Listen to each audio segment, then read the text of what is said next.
So, what's happening is,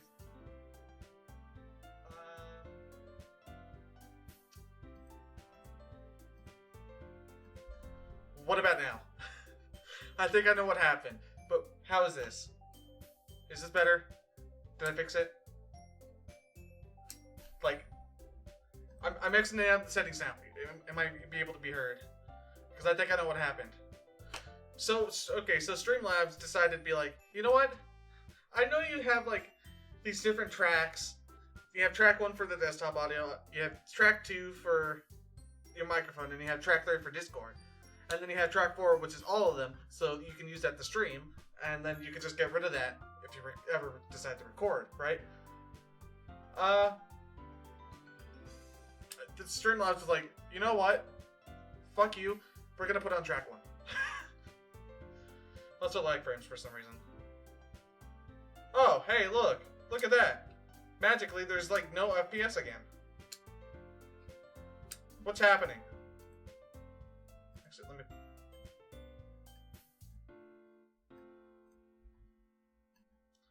put this on screen.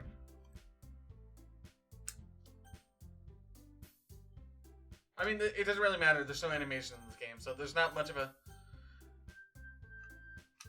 But it's just... I have no clue why... Streamlabs just doesn't like me today, okay? Let's just get on with the bonus stream. New game. Please enter your name. I mean... I used to go with... Oh, there's no spaces. Okay. I always go with Weeblord. Hey! I see an adoring girl running towards me from the distance, waving her arms in the air like she's totally oblivious to any attention she might draw to herself. That girl is Sayori, my neighbor and good friend since we were children. You know, the kind of friend you never see yourself making today, but it just kind of works out because you've known each other for so long. We used to walk to school together on days like this, but starting around high school, she would oversleep more and more frequently, and I would get tired of waiting up. But if she's going to chase after me like this, I almost feel better off running away. However, I just sign idle in front of the crosswalk and let Sayori catch up to me. I overslept again. But I caught you this time. Maybe, but only because I decided to stop and wait for you. You say that like you were thinking about ignoring me. That's mean, Weeblord. Maybe it's because you call me Weeblord. Well, if people stare at you for acting weird, then I don't want them to think we're a couple or something. Fine. But you did wait for me after all. I guess you don't have it in you to be mean even if you wanted to. Whatever you say, Sayori. We cross the street together and make our way to school. As we draw near, the streets become increasingly speckled, with other students making their daily commute. By the way, Weeblord, have you decided on a club to join yet? A club? I told you already. I'm not really interested in joining any clubs. I haven't been looking either. That's not true. You told me you would join a club this year. Did I? I'm sure it's possible that I did in one of our many conversations where I dismissively go along with whatever she's going on about. Shorty likes to worry a little too much about me, when I'm perfectly content with just getting by on the average while spending my free time on games and anime. I was talking about how I'm worried that you won't learn how to socialize or have any skills before college. Wow, rude. Your happiness is really important to me, you know? And I'm really happy now, but I'd die at the thought of you becoming a NEET in a few years because you're not used to the real world. You trust me, right? Don't make me keep worrying about you. Alright. I'll look at a few clubs if it makes you happy. No promises, though. But at least promise me you'll try a little. Yeah, I guess I'll promise you that. Yay! Why do I let myself get lectured by such a carefree girl? More than that, I'm surprised I even let myself relent to her. I guess seeing her worry so much about me makes me want to ease her mind a little bit, even if it does exaggerate everything inside of her head. Ooh, writing. Foreshadowing. Ooh, spooky. I feel like I'm a bit too far right. Or far left. Oh well. The school day is as ordinary as ever, and it's over before I know it. After I pack up my things, I stare blankly at the wall looking for an ounce of motivation. Clubs. Jory wants me to check out some clubs. I guess I have no choice but to start with the anime club. Hello? Sayori. Sayori must have come into the classroom while I was spacing out.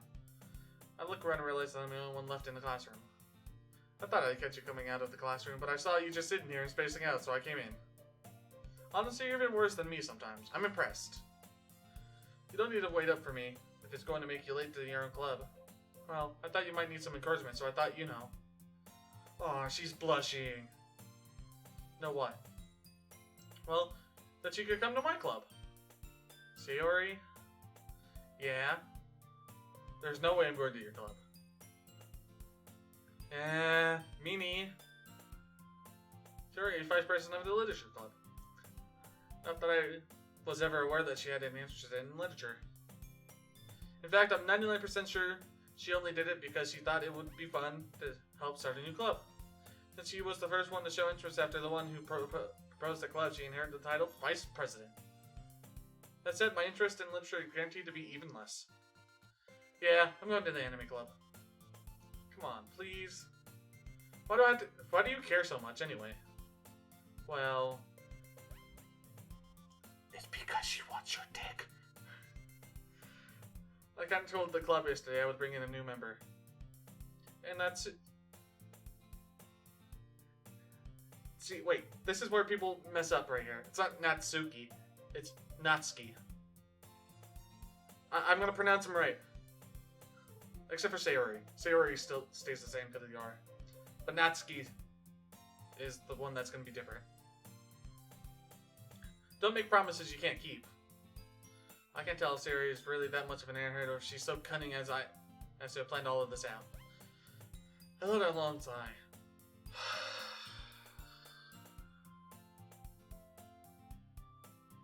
Fine, I'll stop by for a cupcake, okay?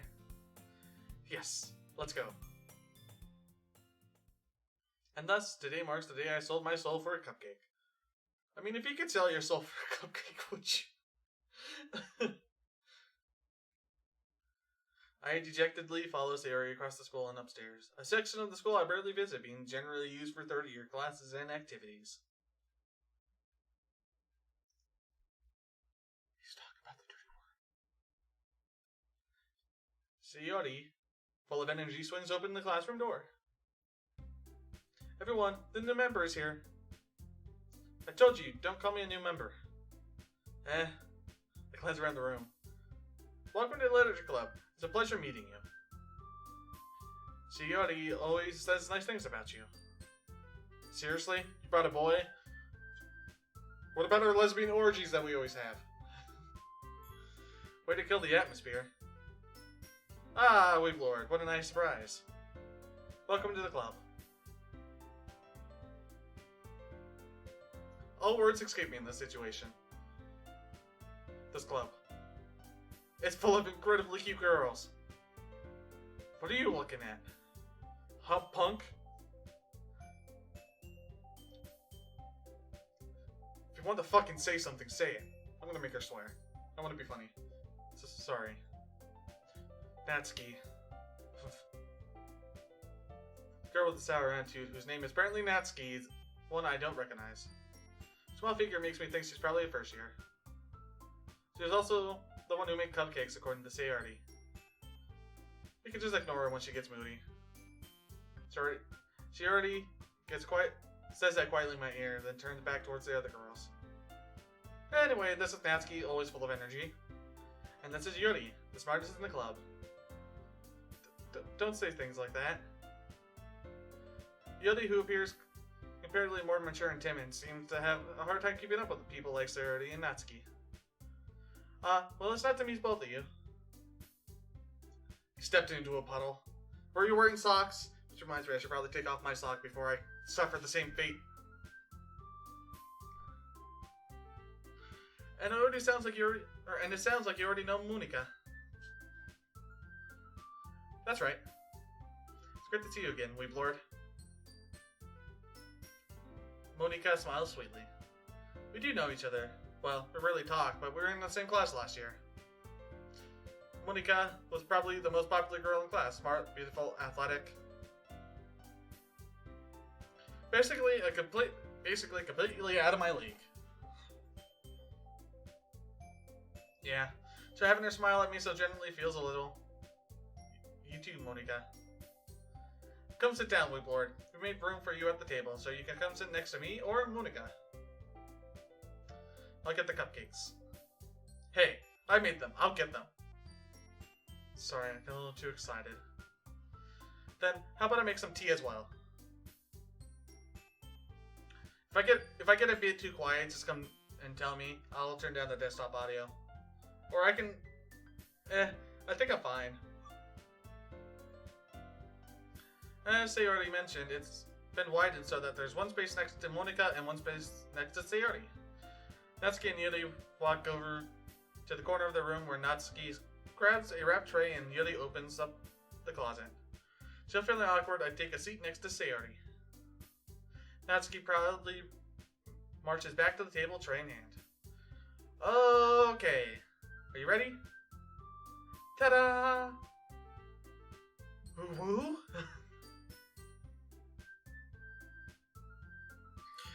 I make myself laugh sometimes. Natsuki lifts the foil off the tray to reveal a dozen white fluffy cupcakes decorated to look like little cats. The whiskers are drawn with icing and little pieces of chocolate were used to make ears. So cute! I had no idea we were good at baking, Natsuki. Well, you know. Also, Natsuki is the fan favorite. Not because of everybody calling her a trap. She's not a trap. But it's because of that moe thing. Everybody loves a good old moe thing. Just hurry, take one. She already grabs one first, then Monika. I follow. It's delicious. She already talks with her mouth full and has already managed to get icing on her face. Turn the cupcake around with my fingers looking for the best angle to take a bite. Natsuki is quiet. I can't help but notice her sneaky glances in my direction. Is she waiting for me to take a bite? I finally bite down. The icing is sweet and full of flavor. I wonder if she made it herself. This is really good. Thank you, Natsuki. Why are you thanking me? It's not like haven't I heard this somewhere before? Made it for you or anything. I thought you technically did. She already said. Well, maybe. But not for you, you know. Baka. Alright. I give up on Natsuki's word logic and dismiss the conversation.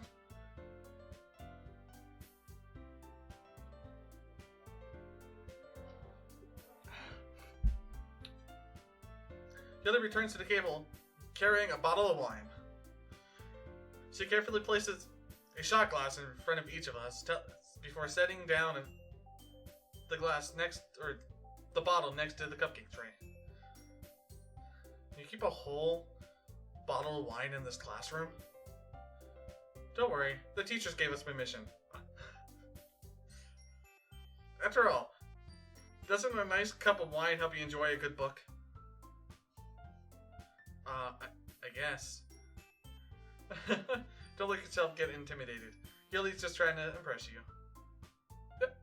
That's not... Insulted, Yuri looks away. I meant that, you know. I believe you. Well, tea and reading might not be a pastime for me, but I at least enjoy tea. I'm glad. Whoops, I mean wine. Shit, okay, whatever. I'm gonna stop with the joke. Yuri faintly smiles to herself in relief. Monica raises an eyebrow and smiles at me. So, what made you consider the literature club? I was afraid of this question. Something tells me I shouldn't tell Monica that I was practically dragged here by Sayori. Well, I haven't joined any clubs yet, and Sayori seems really happy here, so... That's okay. Don't be embarrassed. What makes you feel right at home, okay? Oh, I bet you will. As president of the literature club, it's my duty to make the club fun and exciting for everyone. Monica, I'm surprised. How come you decided to start your own club? You could probably be a board member for any of the major clubs. Weren't you the leader of the debate club last year? Well, you know. To be honest, I can't stand all of the politics around the major clubs. It feels like nothing but arguing about the budget and publicity and how to prepare for events.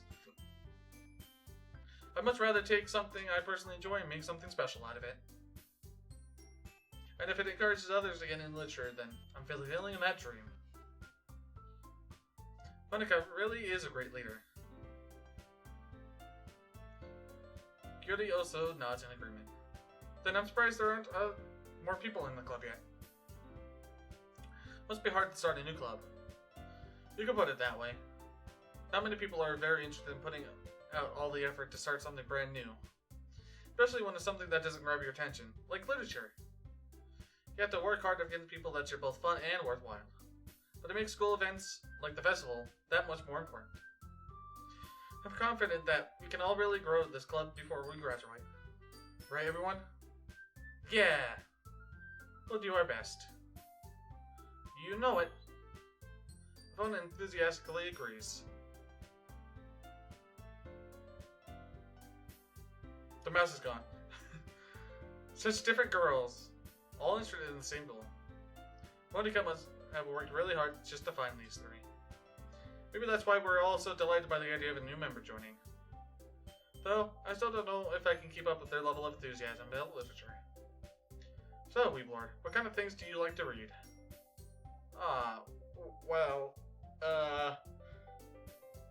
Considering how little I've read these past few years, I don't really have a good way of answering that. Manga. I mutter quietly to myself, half joking. Natsuki's head suddenly perks up. It looks like she wants to say something, but she keeps quiet. But not much of a reader, I guess. Well, that could change. What am I saying? I spoke without thinking after seeing Yuri's sad smile. Anyway, what about you, Yuri? Well, let's see. Yuri traces the rim of her teacup with her finger. My favorites are usually novels that build deep and complex fantasy worlds. The level of creativity and craftsmanship behind them is amazing to me. And telling good stories in such a foreign world is equally impressive. Yuri goes on, clearly passionate about her reading. She seemed so reserved and timid since the moment I walked in, but it's obvious by the way her eyes light up that she finds her kinds of comfort in the world of books, not people. But, you know, I like a lot of things. Stories with deep psychological elements usually immerse me as well. Isn't it amazing how a writer can so deliberately take advantage of your own lack of imagination to completely throw you for a loop? Anyway, I've been reading a lot of horror lately. I read a horror book once. Just that line. I've read a horror book once.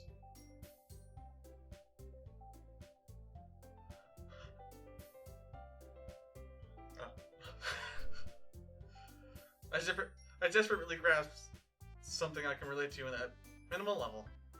At this rate, Yuri might well be having a conversation with a rock. Really? I wouldn't have expected that, Yuri. For someone as gentle as you. I guess you could say that. But if a story makes me think or takes me to another world, then I really can't put it down. Real horror is often very successful at changing the way you look at the world, if only for a brief moment. By the way, I'm drinking vanilla peach matcha green tea.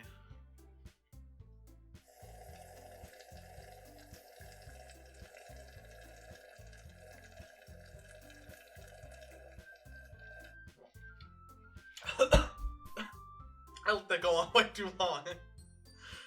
Ugh, I hate horror. Why is that? Well, I just... Natsuki's eyes start over to me for a split second. Never mind. That's right, you usually like to write about cute things, don't you, Natsuki? What? What gives you that idea? You left a priestess scrappaper behind last club meeting. It looked like you were writing a poem called Don't Say It Out Loud. She's about to have a full-on meltdown. Give that back. Fine, fine. Your cupcakes, your poems. Everything you do is just as cute as you are. Sarah sidles up behind Natsuki and puts her hands on her shoulders. I'm not cute. She says while her eyes go into triangles and she has that moe thing. Natsuki, write your own poems? Well, I guess sometimes. Why do you care? I think that's impressive. Why don't you share them sometime? No. Natsuki averts her eyes. You wouldn't like them. Ah, not a very confident writer yet. I understand how Natsuki feels. Sharing that level of writing takes more than just confidence. The truest form of writing is writing to oneself. You must be willing to open up to your readers, exposing your vulnerabilities and showing even the deepest reaches of your heart. Do you have writing experience too, Yuri? Maybe it's just some of your work you can set an example and help Natsuki feel comfortable enough to share hers. I guess it's the same for Yuri. Aw, I want to read everyone's poems. We all sit in silence for a moment. Okay. I have an idea, everyone. Huh? Natsuki and Yuri look quizzically at Monika. Sorry, Monika. Let's all go home and write a poem of our own. Then, next time we meet, we'll all share them with each other. That way everyone is even. Yeah. Let's do it. Plus, now that we have a new member, I think it will help us get a little more comfortable with each other and strengthen the bond of the club. Isn't that right, Lord? Also, notice how Monika is always in the forefront of everybody. Monika smiles warmly at me once again. Hold on, there's still one problem. What's that? Now that we're back to the original topic of me joining the club, I bluntly come forth with what's been on my mind the entire time. I never said I would join this club. Jordy may have convinced me to stop by, but I never made any decision. I just have other clubs to look at, and, I lose my train of thought. Come on, girls, don't stare at me like that. You're making me self-conscious. All four girls still back at me with dejected eyes. But I'm sorry. I thought, you bored? You all. I'm defenseless against these girls. How am I supposed to make a clear-headed decision when it's like this? That is, if writing a poem is the price I need to pay in order to spend every day with these beautiful girls.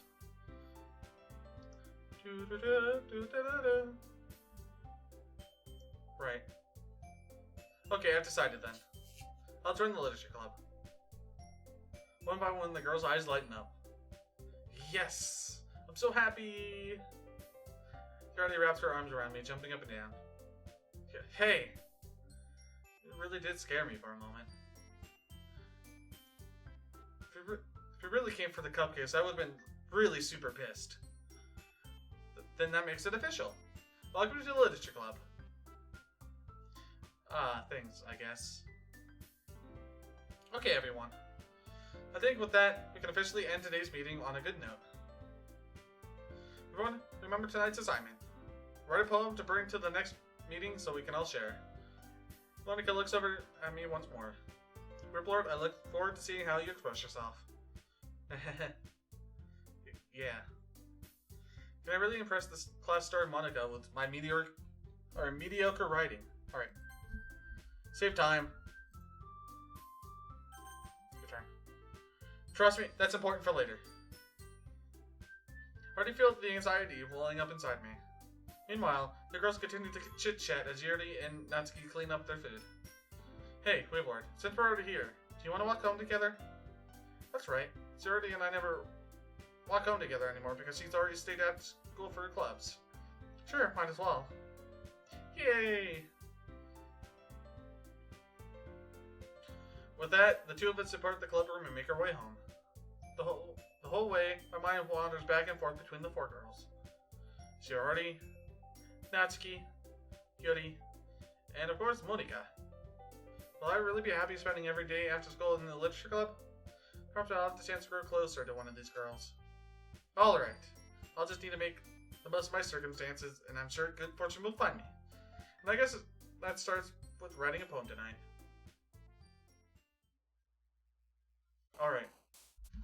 Alright, so here's the deal with this whole thing. I explained it in the Rebirth stream last night, but this is how it's gonna go.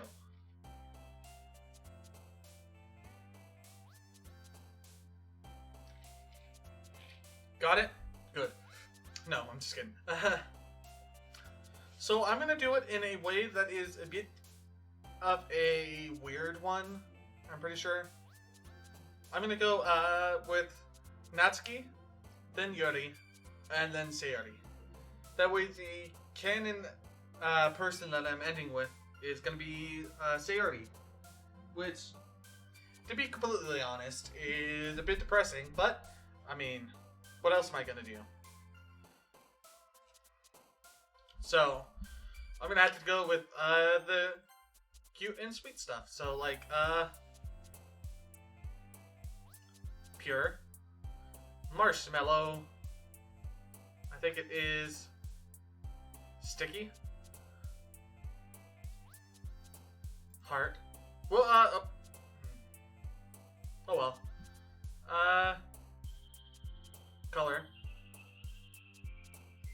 Alright, that's a reload. That's too many.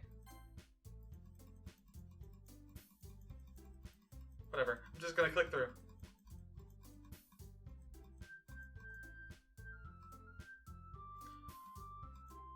I fucked up already. This is a good start to everything. Okay. Kawaii. Portrait, not that one. It would be, I think, Covet. Oh yeah, that's a okay, parfait. Chocolate. Strawberry. Fluffy.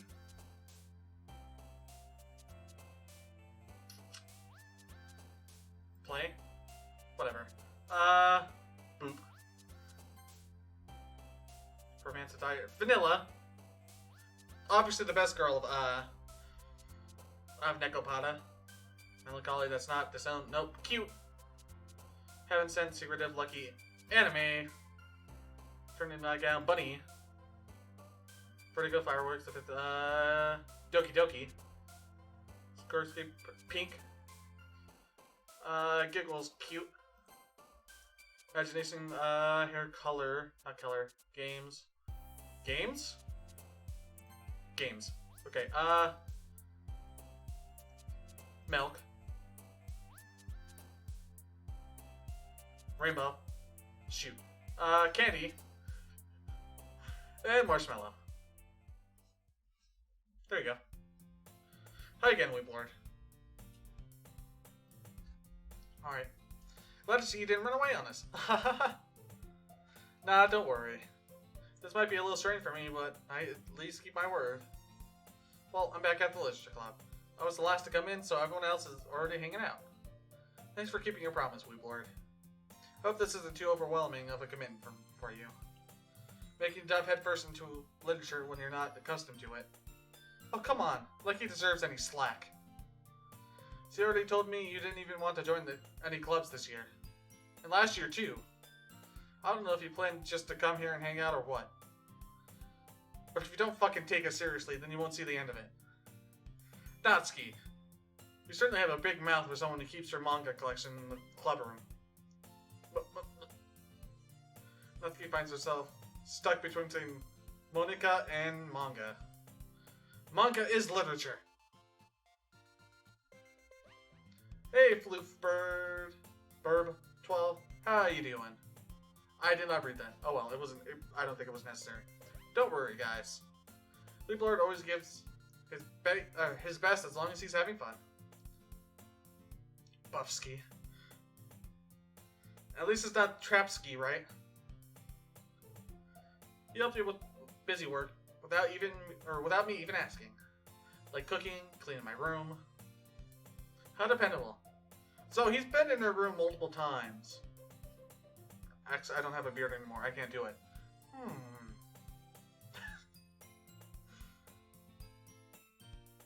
My waifu was in a trap. That theory was super popular for a while, but then like then it got to Dan Stelvato and he's like, don't you dare ruin it. She's just flat, that's it. She's perfect the way she is. I know all the memes. I know a lot of the memes. Not every single one of them. And you almost set your house on fire once. Is that so? You two are really good friends, aren't you? I may be a little jealous. Well, that's because you won his weenie. You know the whole game. I mean, I also watched that game 3 episode, so... Oh, come. You and Weeblord can become good friends, too. Like I said, Sayardi, she wants my wee-wee. So, Sayardi...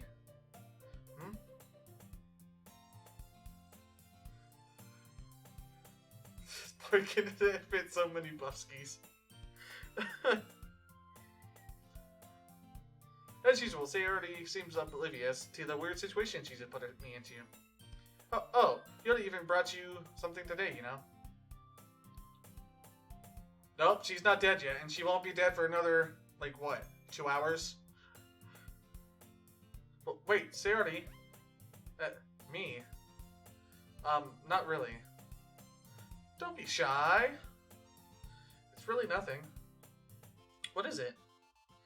Never mind. Aw, she's blushing. That's super cute. She already made it sound like a big deal when it's really not.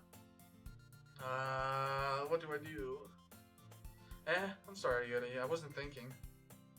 Because that means it's to me to rescue the situation. Hey, don't worry about it. First of all, I wasn't expecting anything in the first place. So any nice gesture from you is a pleasant surprise. It'll make me happy no matter what. Is that so? Yeah, I won't make it a big deal if you don't want it to be. Alright.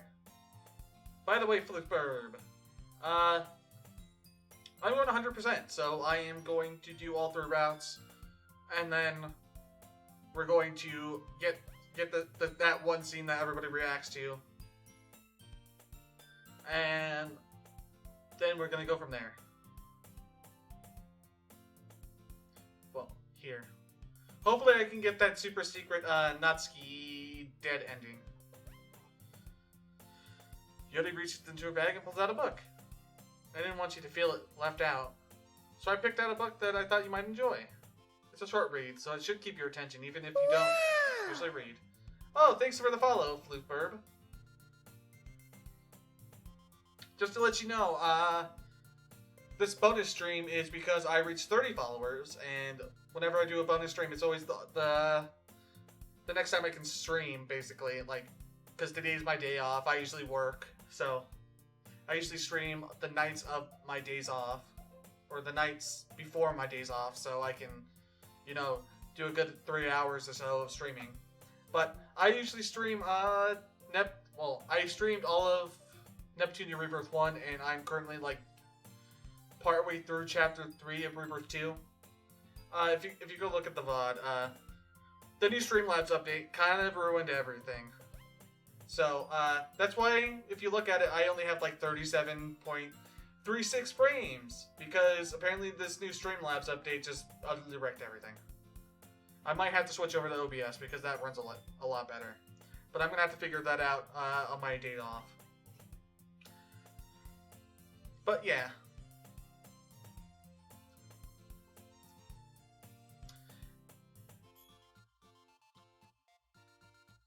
There really is a good Christmas decoration. I've seen that. I've seen that picture too. You know, I almost did that. I almost printed out a picture and put that on Christmas tree. And, yeah. Nobody in my house would have understood that because I'm the only one who plays these types of games. It really has to peek. Discuss it if you wanted. This is perfect. What about Natsuki? Is that one picture that everybody uses as a reaction image somewhere on your tree too? How's this girl accidentally being so cute? It's not accidental, mate. She just wants your D. She even picked out a book she thinks I'll like, despite me not reading much. Yuri, thank you. I'll definitely read this. I enthusiastically take the book. Also, because I usually can only stream like twice a week, and my days off are different because I work part-time. If you do the Discord command, you can get a link to my Discord server, and then Natsuki's is a good next slide. Yep, I remember that picture. But yeah, that Discord server is where I usually post updates about anything that's happening. So if something comes up and I can't stream a night or something like that, then that's where I usually put it. So, that's good. Actually, you know what? I'll do it here. There you go. Oh, wait. Sorry. Chibi-chan. I totally forgot about Chibi. I'm a professional streamer. Come on, Chibi.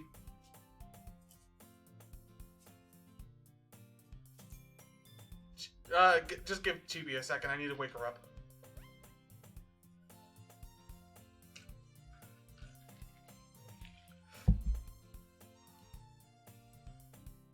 Okay, I'm just gonna continue while I wait for... there's Chibi. Professional streamer number 1. If you wanna be streamer number 1... You gotta make those sick meme references, yo.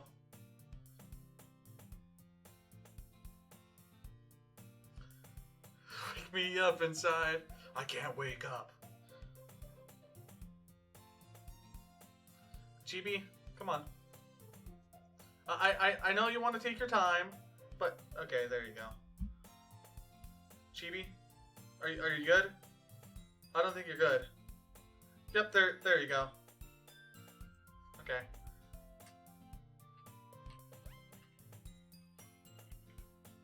Well, God dang it. There you go. I'd like to see a Buffsky body pillow. So there is a Monica one, and it's nice. You don't have to join if you don't want to. You can just follow the, or you could just do the whole Twitch follow system. It's fine by me. You don't have to join her or anything. Black frames. Yeah, I know. It's because it's you, Streamlabs. I enthusiastically take the book. Phew. Well, you can read it at your own pace. I look forward to hearing what you think. Hit your hand. I'm so sorry, Ghost Lion. The Buffsky body pillow. Are you sure you don't want the Natsuki throw up body pillow? With realistic 3D throw up. You can taste all this, or you can even smell the Snickers in it. Now that everyone's settled in, I expect Monica to kick off some scheduled activities for the club. But that doesn't seem to be the case. Charlie and Monica are having a cheery conversation in the corner.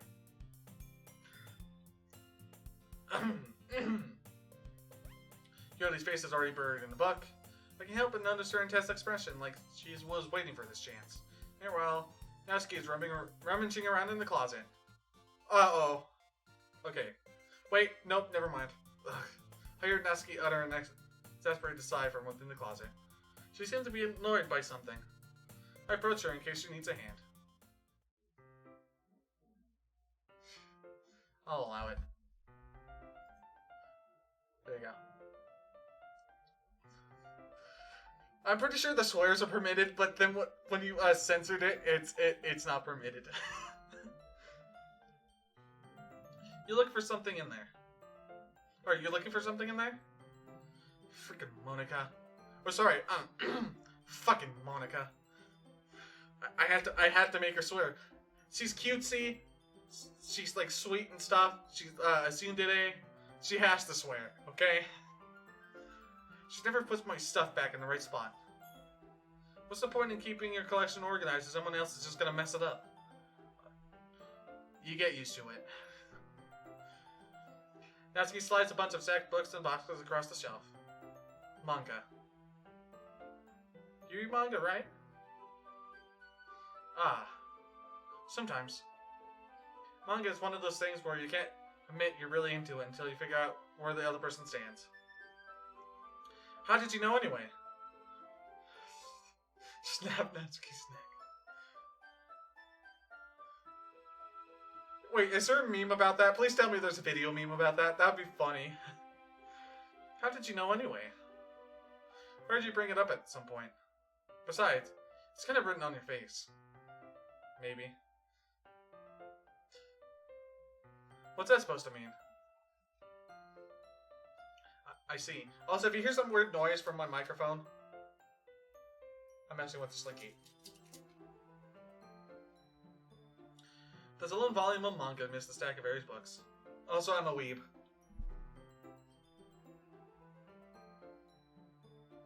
That's Hatsune Miku.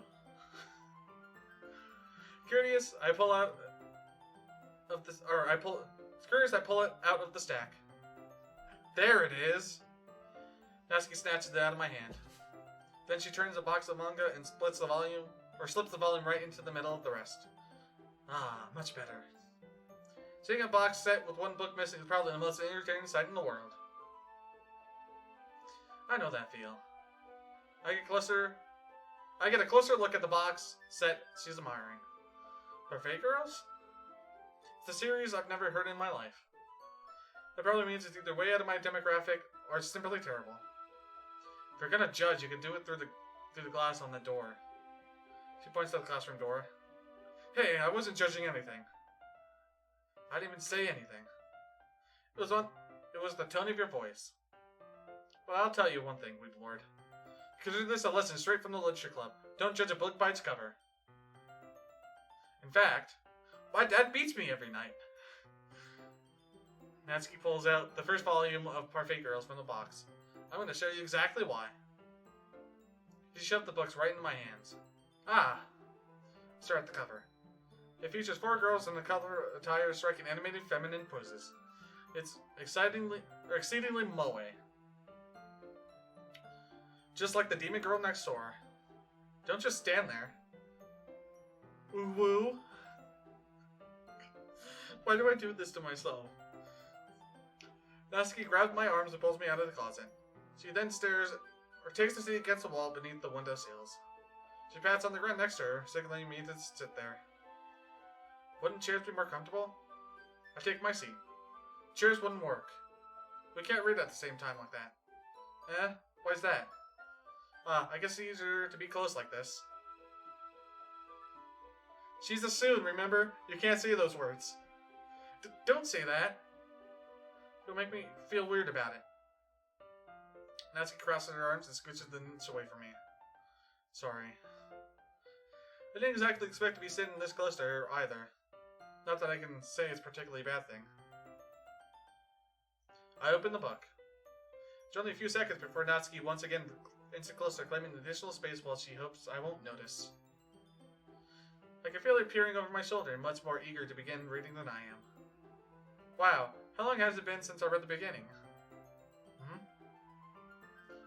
You don't go back and flip through the older volumes every now and then? Not really.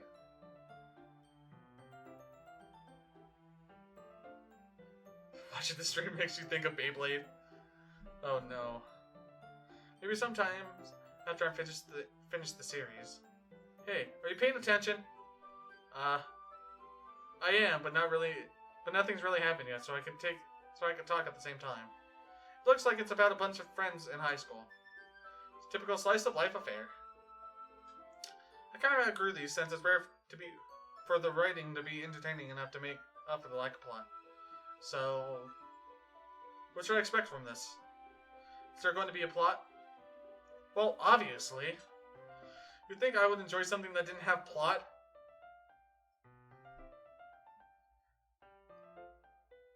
Look at your chest. Obviously you would enjoy something that doesn't have plot. You don't have plot. You have justice. Everybody likes justice, but not everybody likes plot. I mean, well, I guess I know what you're saying. A lot of beginning is about simple things. Like there's a really funny chapter where they're obsessed with a guy at the ice cream shop. That just helps you get to know the characters. Besides, it's still entertaining. But later on, there's all kinds of drama. Like when they all get into all their backstories and some of the romance starts to happen. That's really what makes it so good. There are so many touching parts. What do you mean by touching parts? Ah, is that so? It sounds like you really know what you're talking about. Maybe I underestimated you.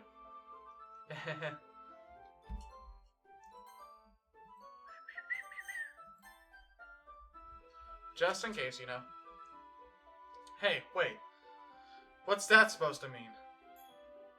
Woo-woo? Natsuki gives me a little shove. I just meant that I haven't seen you at your full power. Good save. Ah, this chapter seems like it's about baking. This is just a guess, but is there a lot of baking in this manga? I mean, it's called Parfait Girls. Well, Natsuki pauses for a moment, as if she doesn't want to admit something. Yeah. Why does that matter? It doesn't. I was just curious. Since you enjoy baking too, right? That's just a coincidence. I just happened to get into baking around the same time I got this manga. Like I would ever get into anything because it's in manga. I feel bad for anyone that impressionable. Definitely not a coincidence. I guess that explains Natsuki's interest in baking. Still, of all the hobbies to pick up from manga, that's definitely one of the better ones. Not to mention she's really good at it, so who am I to judge? I've never seen it, but I've heard about Yuri on Ice.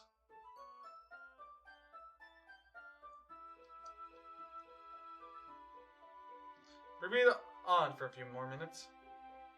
I've finished a couple chapters at this point. Are you sure this isn't boring for you? It's not. Even though you're just watching me read. Well, I'm fine with that. If you say so. I guess it's fun sharing something you like with someone else. I always get excited when I convince any of my friends to pick up a series I enjoy. You think it's gonna happen this next... This neck is gonna snap?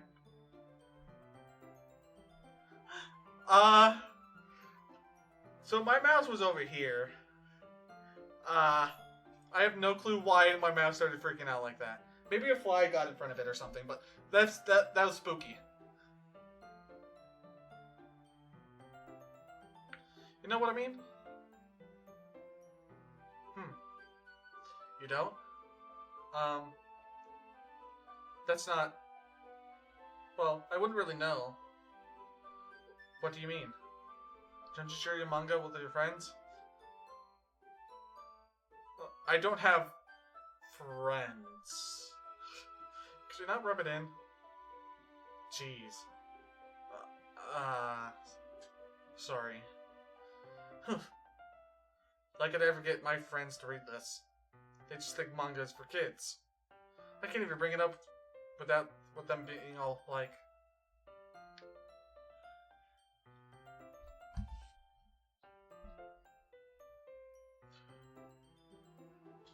What is friends? And what is data life? Okay, it's still on the screen. Eh? You still haven't grown out of that yet? Makes me want to punch them in the face. I know those kinds of people.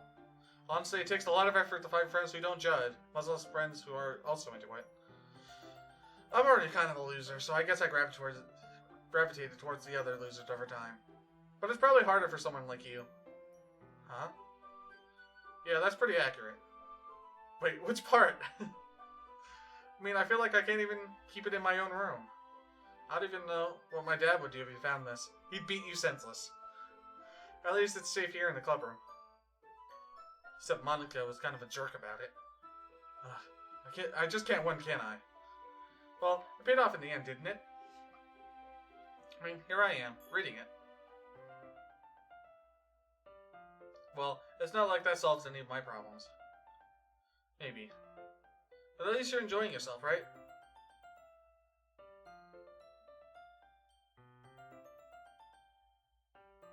So? Jeez, that's enough. Are you gonna keep reading or what? Yeah. I flip the page. Suddenly Natsuki starts laughing. I totally forgot that happens. Natsuki puts her finger on one of the panels. Minori is my favorite character. You always feel a little bad for her since she's so unlucky. But it gets especially bad when... Uwu? I should be laughing about that yet. Just finish this chapter. Natsuki's voice sparkles with excitement. It's stark contrast to her usual bossy tone. But if she's not used to sharing her favorite manga with her friends, I can understand why. What? Oh, the next happening, yeah. It's hard to express in words the feeling you get when connecting with someone like that. Being able to provide that to Natsuki, for whom it's a rare experience, the thought makes me smile a little to myself. Okay, everyone. Are you all ready with today's poems? Oh, yeah, that happened, right? This is a game about poetry. Oh, come on. Could your timing be any worse? She was about to give us a little smooch. Sorry. I just need to make sure we have enough time. Though you do look pretty cozy over there. Natsuki suddenly noticed how close she's gotten to me. She actually slides herself a good 12 inches away from me. Alright. I guess I'll stop here for now. I close the book and hand it towards Natsuki. They're just giving it back? Don't you want to know what happens? Yeah, but... Monica just said, don't be dumb. Just take it home with you. Eh? Is that really alright? Is that mostly because I didn't plan on using my spare time to read this? Well, of course. It would take forever to finish it if you didn't take it home. Just finish that one before tomorrow so we can start the next one. And if it gets bent, I'll kill you. But tomorrow... I only got partway through the volume so far. I might fall behind on some shows if I try to get through this. But I suppose that's a necessary sacrifice in exchange for seeing Natsuki's enthusiastic face. Or am I more scared of what will happen if I don't finish it? Alright then. I stand up. I return to where I put my stuff and carefully slip the book into my bag. By the way, did you remember to write a poem last night? Yeah. My relaxation ends. I can't believe I agreed to do something so embarrassing. I couldn't really find much inspiration since I'd never really done this before. Well, now that everyone's ready, why don't we find someone to share with? I can't wait! Shirley and Monica enthusiastically pull out their poems.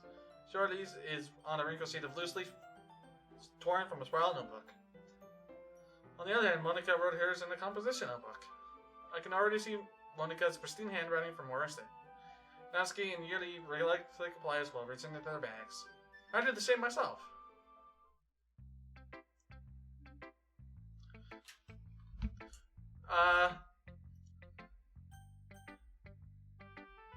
So I'm always going to save Monica for last.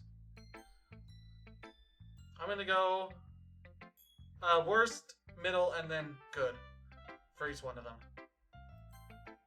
Yuri seems the most experienced, so I should start with her.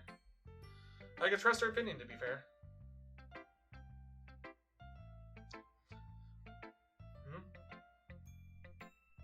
Yuri stares at the poem.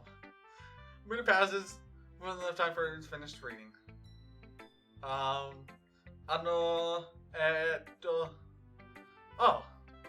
Sorry. I forgot to start speaking. It's fine, don't force yourself. I'm not. I just need to put my thoughts into words. Hold on.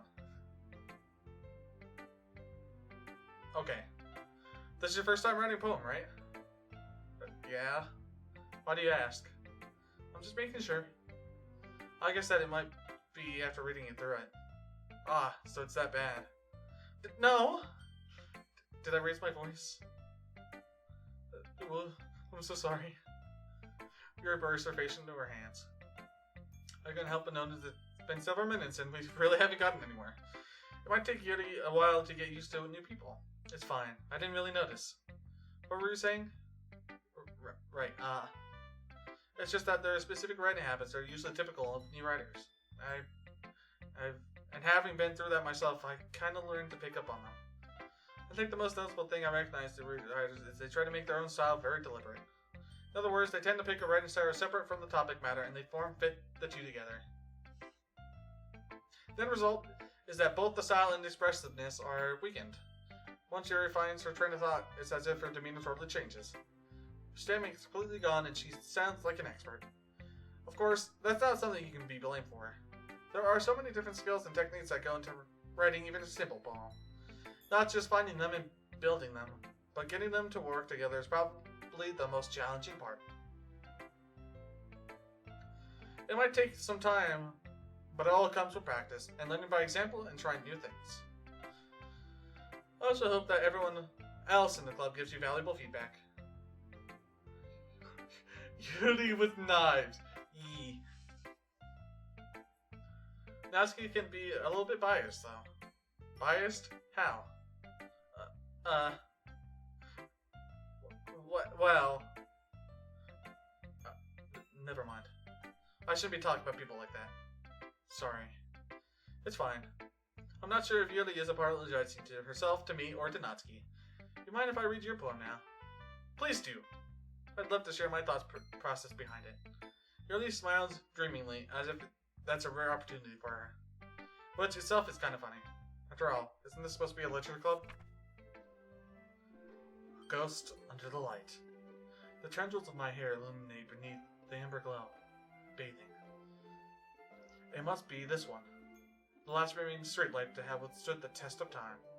The last yet to be replaced by the sickening blue-green hue of the future.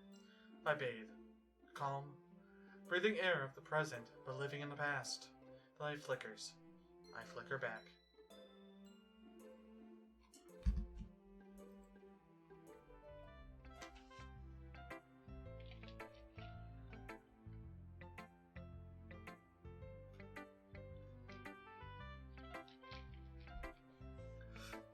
I'm sorry. I have such terrible handwriting. That's good. What? I wasn't thinking that at all.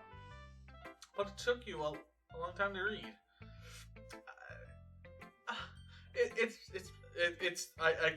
I don't understand word. Well, I just don't read script very often. I just think your handwriting is pretty. That's a relief. Also, I like the poem. Even though it's short, it was really descriptive. It wasn't too short. I usually write longer poems. Not at all. I'm really glad you like it. I'll be honest. Since it's our first time sharing, I wanted to write something a little more mild. Something easy to digest, I suppose. You know, instead of, like, about cutting yourself. Are you into ghosts, Yuri? Actually, the story isn't about ghosts at all, Weeblord. Really? I must have totally missed the point. Well, I suppose you did only glance over it after all. But remember that poets often express their own thoughts, feelings, and appearances in their work. They usually do more than tell a simple story or paint a picture. In this case, perhaps the subject of the poem is only being symbiotically compared to a ghost. Lingering in her last remaining place of comfort and unable to let go of the past, and soon to be left with nothing. It's a lot more solemn putting it that way.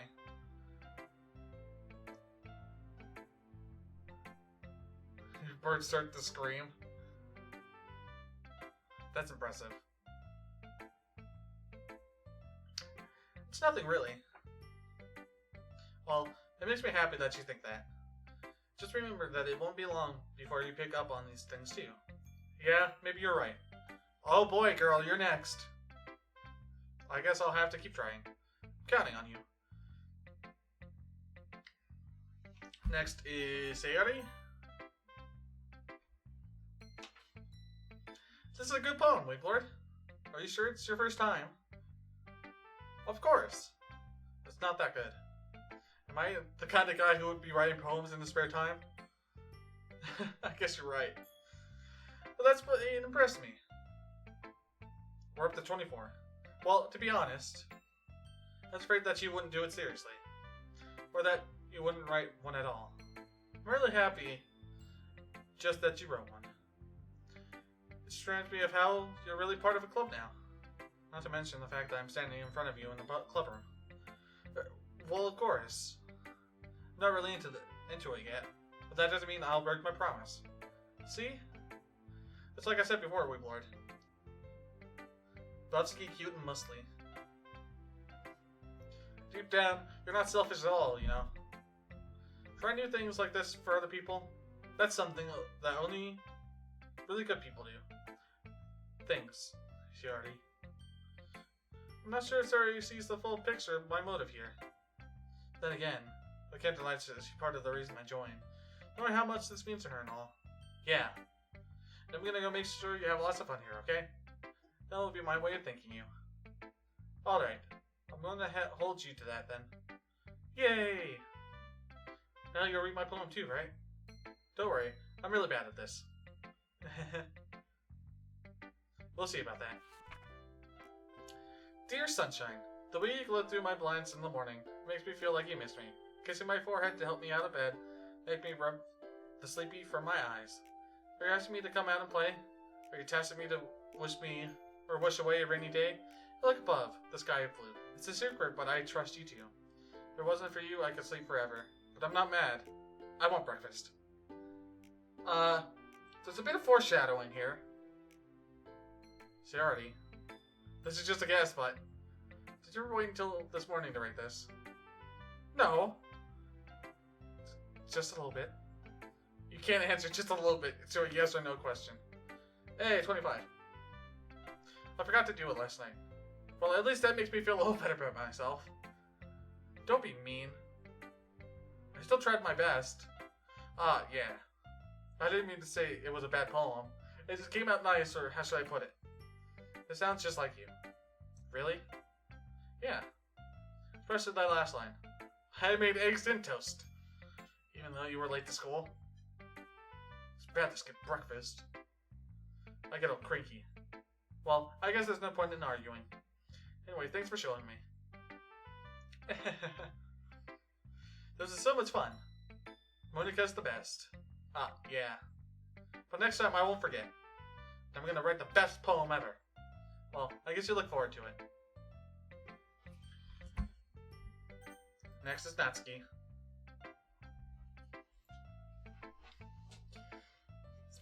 Give it so many Sayoris.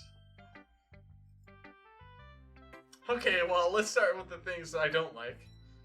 First of all, Natsuki rereads my poem. Never mind, I feel like giving you my opinion. What's the point of sharing it in the first place?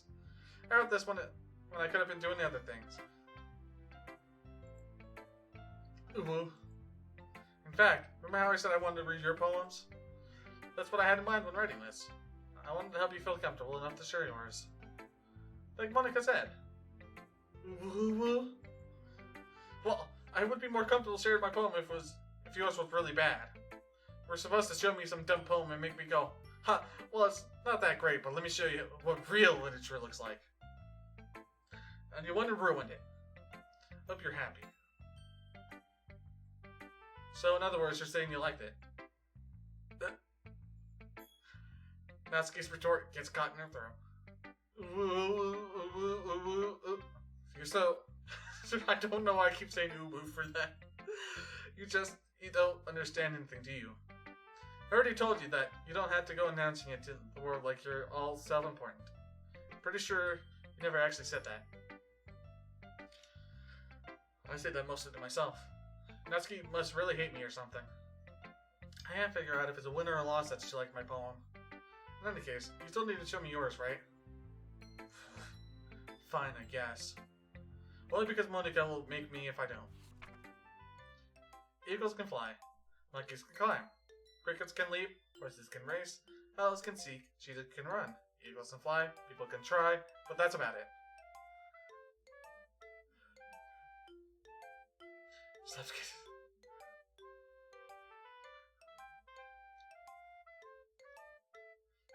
Slaps Yuri. This girl can fit so many cuts. Yeah. I told you that you weren't gonna like it. I like it. Nutty? Just be honest.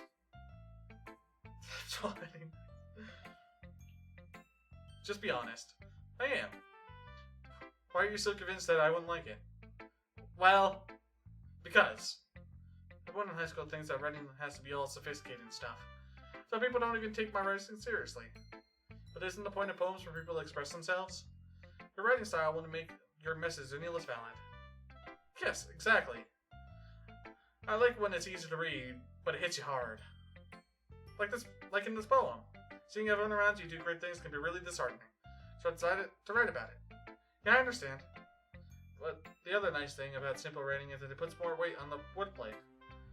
Like I set up a rhyme at the end, but then made it fall flat on purpose. It helps bring out the feeling in the last line. So you did. I guess more went into it than I realized. That's what it means to be a pro. I'm glad you learned something. Didn't expect that from the youngest one here, did you? Yeah, I guess not. By the way, she's 18. It's sad to humor her with that last comment.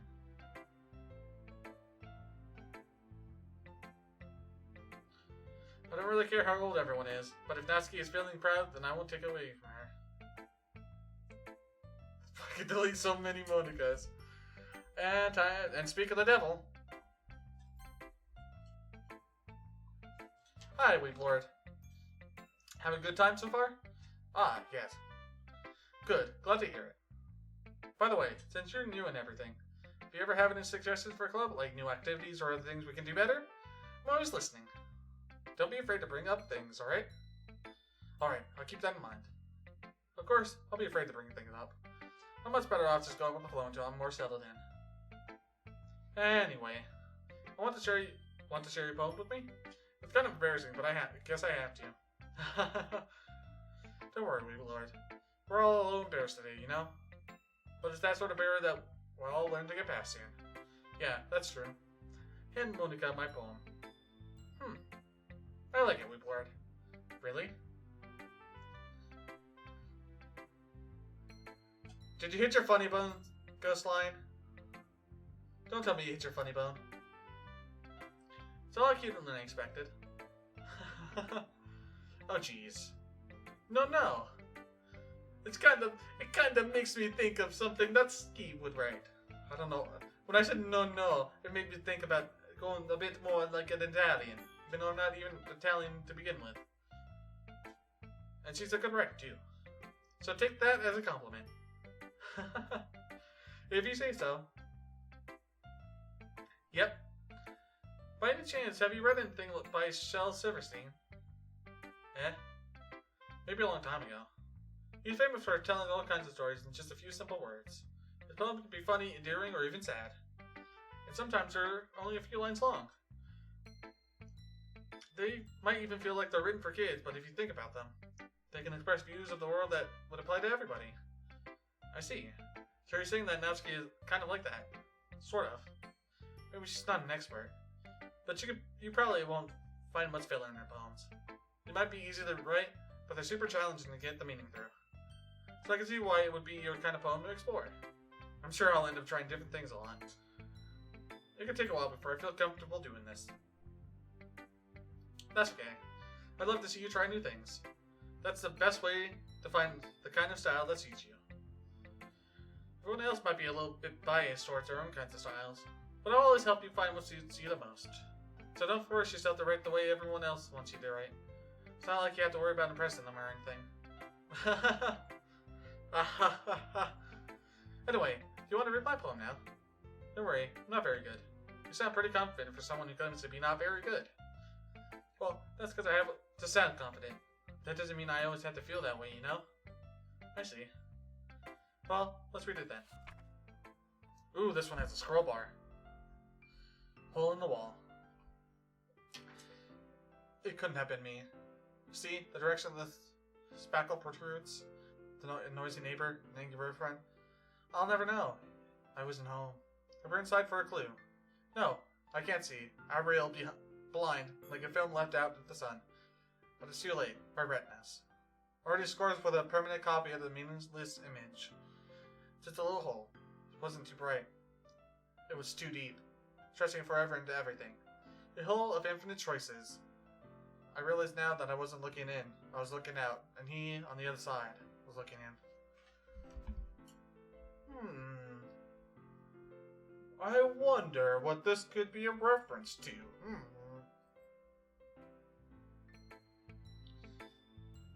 So, what do you think? It's very freeform, if that's what you call it. Sorry, I'm not really the right person to ask for feedback. It's okay. Yeah, that kind of style has gotten pretty popular nowadays. That is, a lot of poems have been putting emphasis on the timing between words and lines. When performed out loud, it can be very powerful. What was the inspiration behind this one? Well, I'm not sure how to put it. I guess you could say I had some kind of epiphany recently.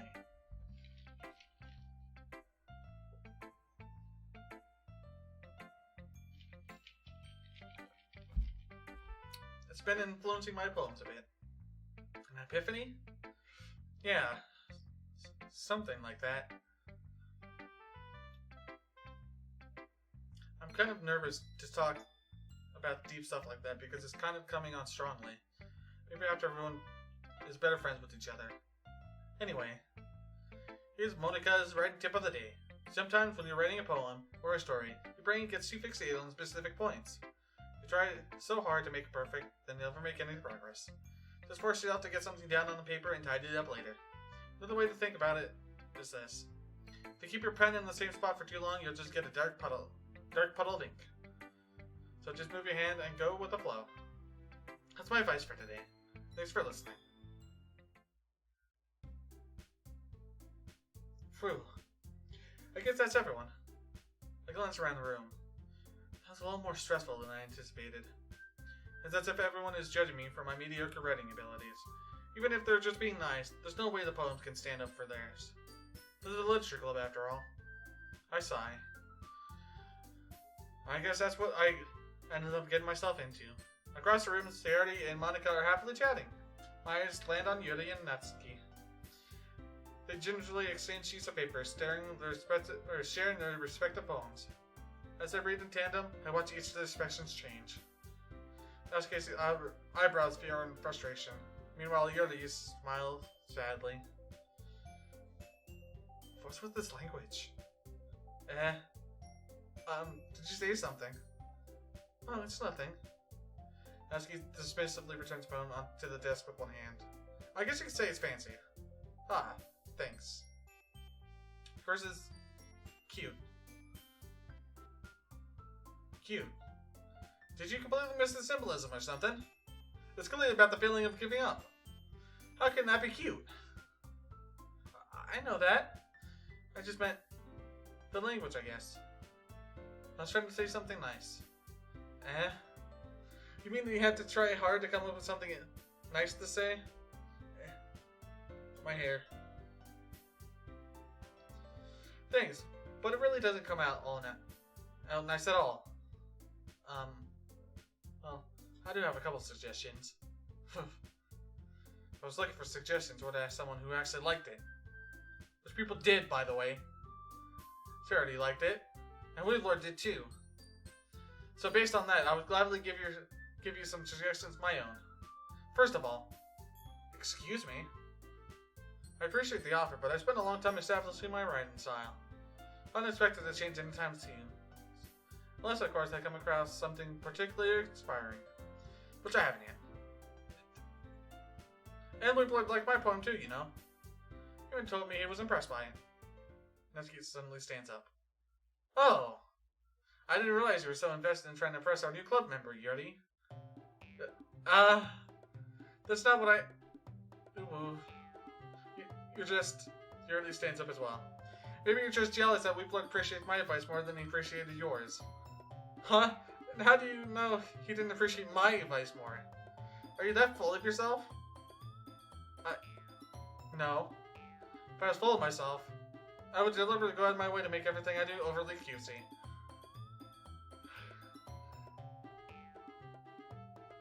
Sweet, sister, sadistic, supply, service.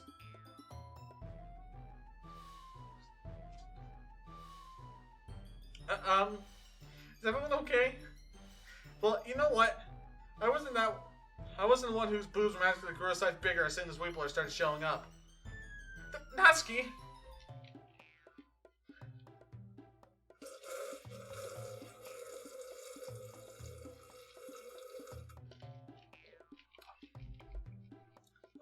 Natsuki, that's a little...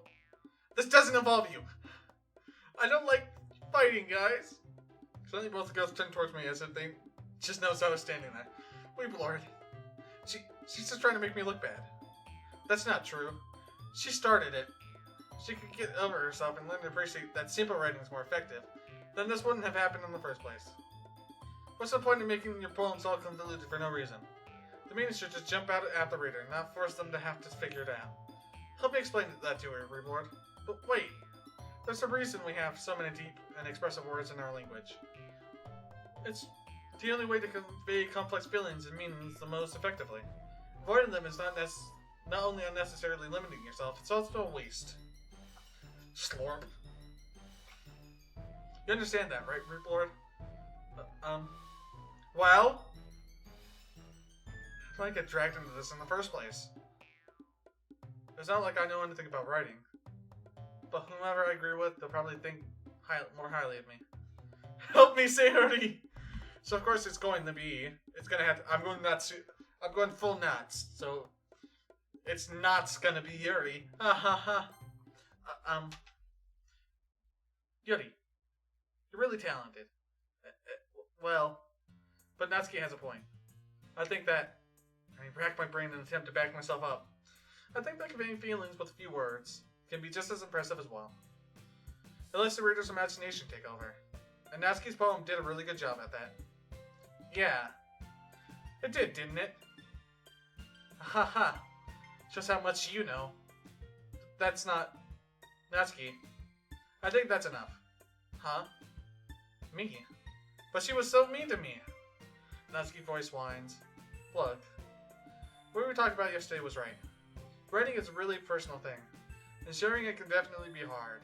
It looks like we learned that today. Even small criticism can lead to something pretty heated. Look out over my shoulder. Jordy is nodding vigorously.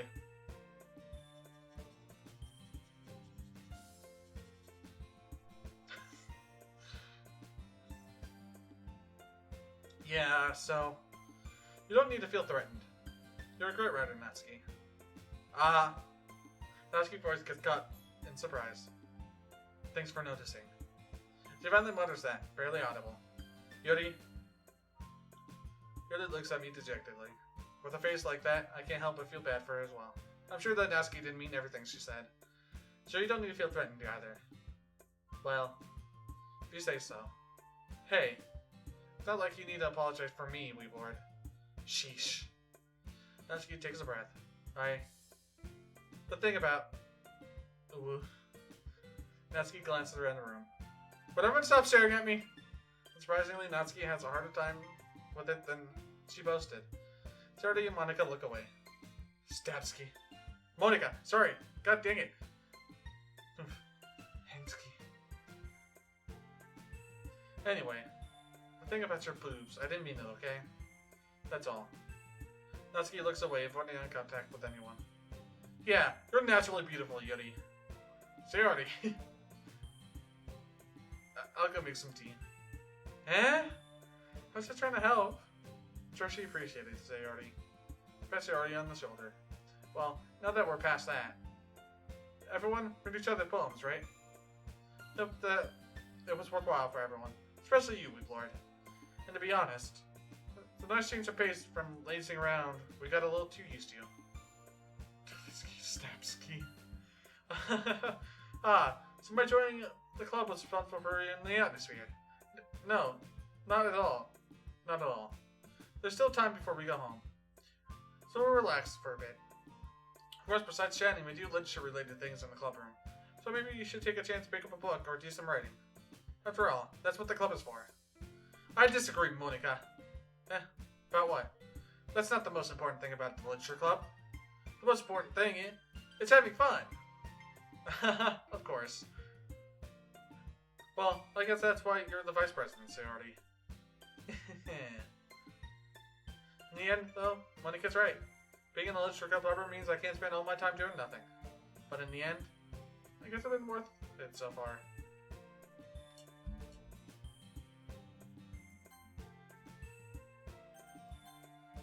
Okay, everyone. It's about time for us to leave. How did y'all feel about sharing poems? It was a lot of fun. Well, I'd said it'd be worth it. It was alright. Well, mostly. Weeblord, how about you? Yeah, I'd say the same. It was a neat thing to talk about with everyone. Awesome. In that case, we'll do the same thing tomorrow. Maybe you learn something from your friends too. So your poem will turn out even better. Think to myself, I did learn a little more about the kinds of poems everyone likes. With any luck, that means I can at least do a better job impressing those I want to impress. I to myself with newfound determination. Weep Lord! Ready to walk home? Sure, let's go. Shorty beams at me. It really has been a while since Shorty and I have spent this much time together. I can't really say I'm not enjoying it either. Shorty. About what happened earlier. What do you mean? You know, between Yuri and Natsuki. Does that kind of thing happen often? No. That's really the first time I've seen them fight like that. I promise, they're both wonderful people. You don't hate them, do you? No, I don't hate them. I just wanted your opinion, that's all. I see why they'd make good friends with you. Phew. You know, Winglord. It was nice that I got to spend time with you in the club. But I think seeing you get along with everyone is what makes me the happiest. And I think everyone really likes you too. That's... Every day is going to be so much fun. It looks like she already still hasn't caught on to the kind of situation I'm in. Sure, being friends with everyone is nice, but does it really need to stop there? We'll just have to see what the future holds, Sayori. I pat Sayori on the shoulder. I said that more to myself than to her, but it's easy to use Sayori as an internal monologue sometimes. Okay. Yeah. Let's do this.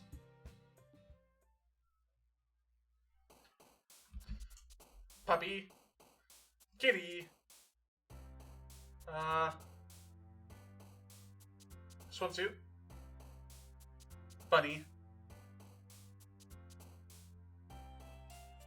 Vivid sensation, universe, marriage. Philosophy, whisper. There you go. Kawaii. Parfait. Valentine.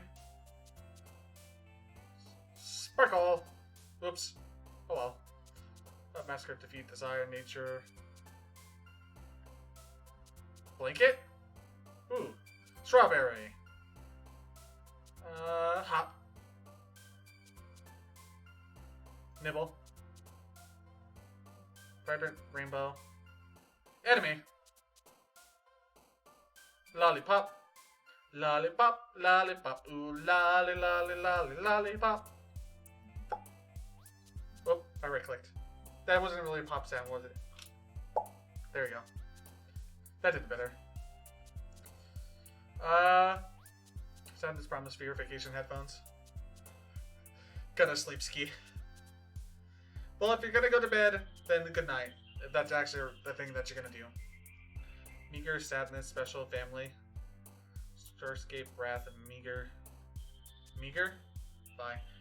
Well, have a nice night, Leaf Bird. If I see you next time, and then I'll see you next time. Meager? I'm gonna have to go with Meager. I couldn't find it. Sweet. Shoot. Clouds.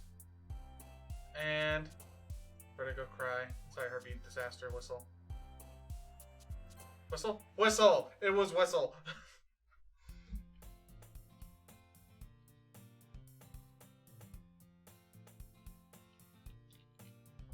Okay.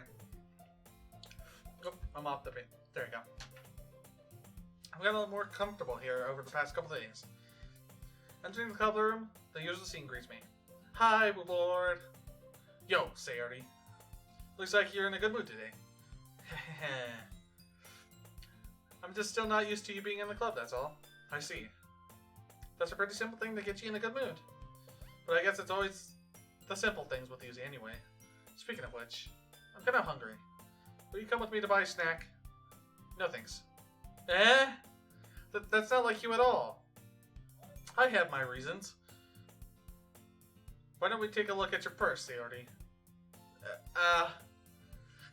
Why that, all of a sudden? No reason, really. I just wanted to see if you have, one of my pieces of underwear that you've been sniffing. You know? You come into my house, steal a dirty pair of my underwear, and then you do naughty things while you sniff my underwear. I just wanted to look at it. Sayori never retrieves her coin purse. She fumbles with the latch and gets it open. Then she turns upside down and lets the contents spill onto the desk. Only 2 small coins fall out. I knew it. I can see right through you, Sayori. That's not fair. How did you even know? It's simple, really. It's simple, my dear Watson.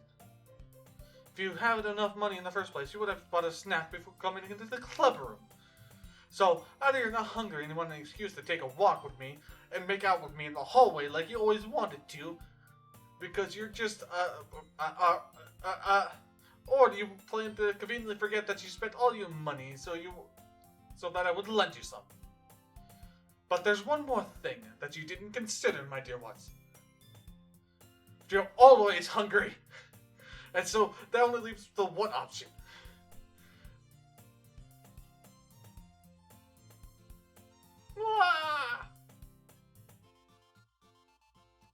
I give up. Don't make me feel guilty. If you feel guilty, that means you deserve to feel guilty. Yuri suddenly giggles. Eh? I didn't notice that she was listening in. Her face is in her book as always. I wasn't listening or anything. I was just something in my book. Yuri. Tell Weeblord to let me borrow some money. Don't get me involved like that, Yuri. Besides. Oh yeah.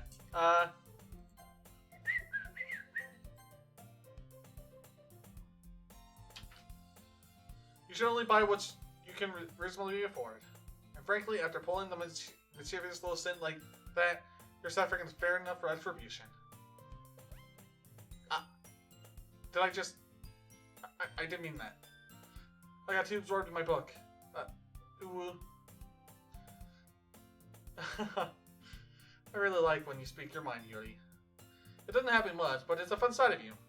There's no way you could think that. You were right, though. I did something bad and now I have to accept the revolution. Or retribution. That. Still, coming from you, Sayori. I guess there's a little devil inside all of us, isn't there?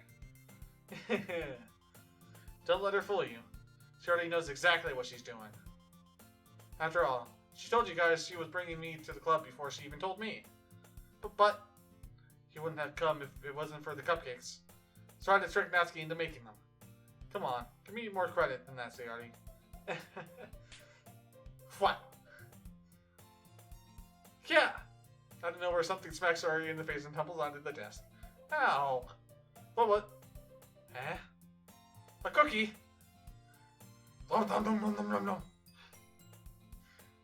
Wrapped in plastic, Sayori glances around. Is this a miracle?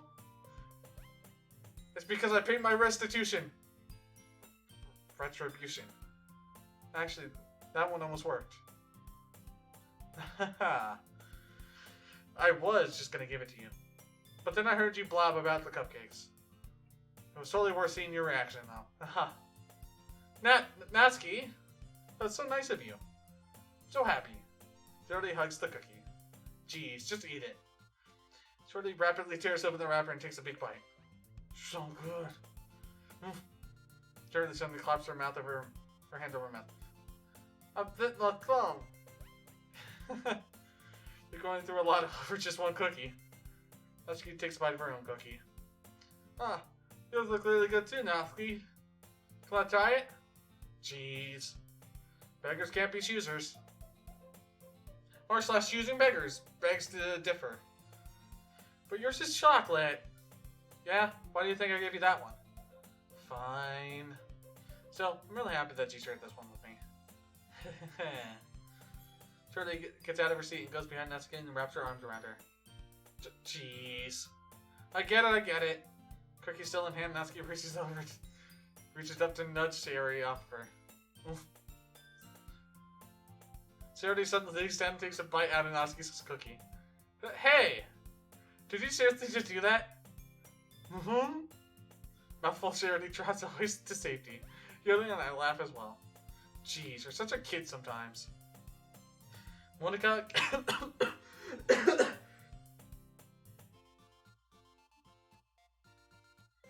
I had my soul drift out of me for a second there. Can you tell Sayori? Huh? Natsuki glances around. Monica is in the clubroom. Where's Monica anyway? Good question. Have any of you heard anything about her being late today? Not me. Yeah, I haven't either. That's a bit unusual. I hope she's okay. Of course she's okay. She probably just had something to do today. She's pretty popular after all. Eh? You don't think she has a...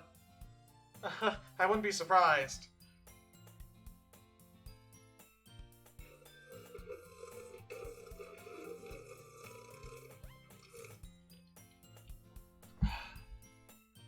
She's probably more desirable than all of us combined.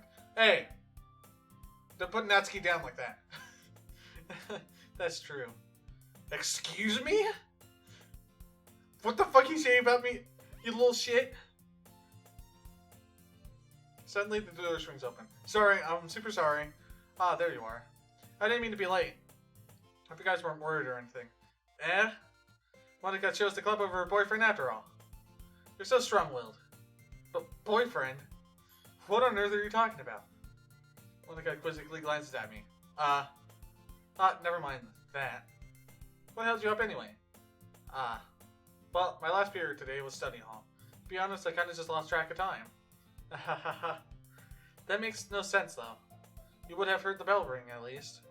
I must not have heard it, since I was practicing piano. Piano? Wasn't where you played music at all, Monica. I don't really. I kinda just started recently. I've always wanted to learn piano. That's so cool. You should play something for us, Monica. Monica looks at me.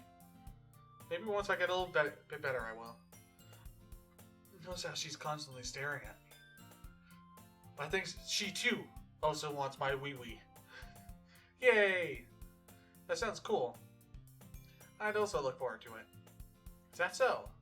In that case, I won't let you down, Wind Lord. Monica smiles sweetly. I didn't mean any pressure or anything like that. Don't worry. I've been practicing a whole lot recently. I'd really love the chance to share once I'm ready. I see. In that case, best of luck. Thanks. So, I didn't miss anything, did I? Not really. I choose to leave Sayori's mischievous escapade. I'm sure Natsuki will end up complaining to her anyway. It looks like everyone has already settled down. Sayori somehow already finished her entire cookie. Yoli's back to her book, and Natsuki disappeared into the closet. And I went back to the closet. I had to pick up her skirt. It's not long before Natsuki comes up to me expectantly. Yeah. Don't worry, I kept my promise. I pull out the first violin Perfect Girls out of my bag. Natsuki takes it from my hands and quickly turns it over, presumably to check for wrinkles. Hey, I'm not that careless. I handle manga all the time, you know. I just wanted to make sure. Can you blame me for being paranoid? I don't give people my manga every day, you know. That's true. I don't blame you. Well, anyway, let me put this one back. I'm gonna get the next one, okay? Natsuki makes her way to the closet. I follow. So you're gonna tell me everything you thought, right? Where did the following leave off again? I forget. The chapter ended when Minori and Alice found Monica! Natsuki's voice resonates from inside the closet. Eh? Peer inside. All of Natsuki's books are lined up on the top shelf. Did you move my manga again? Sorry. The teacher got mad at me for taking up so much space in her closet, so I had to move some stuff around and clean up a little bit. It's all still there. I just had to organize it a bit. Left top shelf was far above Natsuki's head. She makes a futile hop trying to figure out how to reach her manga. Jeez. This is so inconvenient. I'm moving all this back down. There's plenty of room on these shelves. And besides, they're really pretty to look at, and they're all lined up. Why would you want to waste that on the top shelf? Natsuki. There's a stool over on the wall there. In the closet, there's a collapsible stool that's hanging on the wall. Told you, we're gonna pick up her skirt. If you want, I can reach up there and hand them to you. I can get them myself. Natsuki grabs the stool from the wall and unfolds it. You think I'm too short or something? I mean, I knew it. Well, you know what? Just watch me. Natsuki hops on the stool, which ends up being a little wobbly because of its collapsible design. Careful. I know what I'm doing. Standing on the stool, Natsuki's fingertips reach the top shelf. Still would be enough for me to easily grab the books, but Natsuki is being stubborn as usual. Natsuki used his finger to scoot one of the smaller boxes to the edge of the shelf. See? Yeah! The box suddenly tips. Natsuki barely catches it before it falls to the floor. The stool wobbles. Wah! Losing balance, Natsuki hops off the stool. Thankfully, she was able to stay on her feet. She held the box frantically. There. Having almost fell, Natsuki is a bit shaken up. Jeez. I need to prove yourself to me. There's no way you'll be able to get the bigger boxes like that. Oh, whoa? What's this? I can reach them, so just... I said I can do it. I don't want your help, okay? I'm gonna get a chair, so just hang on. Natsuki forces her way past me out of the closet. Let's see.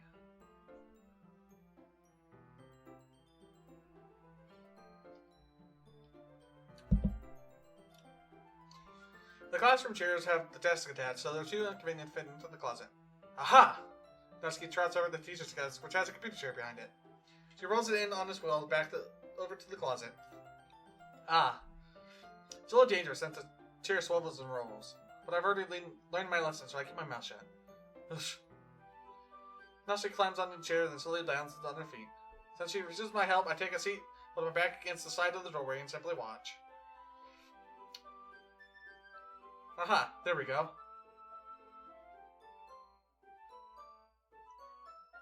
I'm gonna be pervert here for 1 second, but that's a nice booty.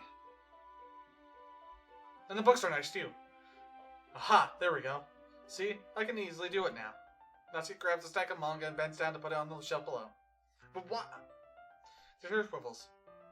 Natsuki catches herself on the shelf. What are you doing? Can I at least hold the chair steady instead of hitting and doing nothing?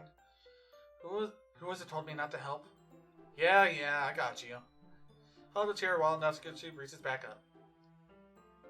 I can almost see up her skirt. I force myself to turn away. Natsuki seriously didn't think this through. Once she realizes I'll be dead. Natsuki wraps her arms around the peripheral box set, easily the largest one on the shelf. Ugh, heavy. Hey, Weeblord, I don't think I could bend down without falling. Hurry and take this one. Eh? But then I'll have to let go of the chair. That's fine. Just for a second. Hurry up. Alright. Just let me stand up. I slowly release my grip from the chair. What do you mean stand up? Natsuki looks down at me. Why are you all the way back? Natsuki looks like she just realized something, but she'll lose her balance if she moves. Natsuki, the box. But what are you looking at? You're trying to look at my... Natsuki legs shake. I'm not. I was just...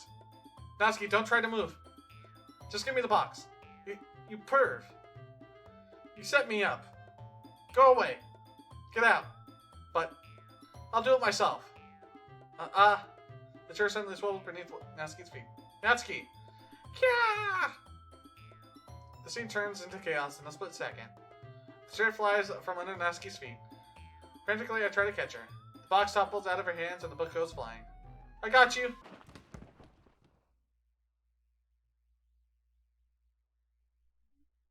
And we're dead. Well, that's the game. No, I'm just kidding. The full force of Natsuki's body against me throws me to the ground. A whole bunch of books pelt me in the face.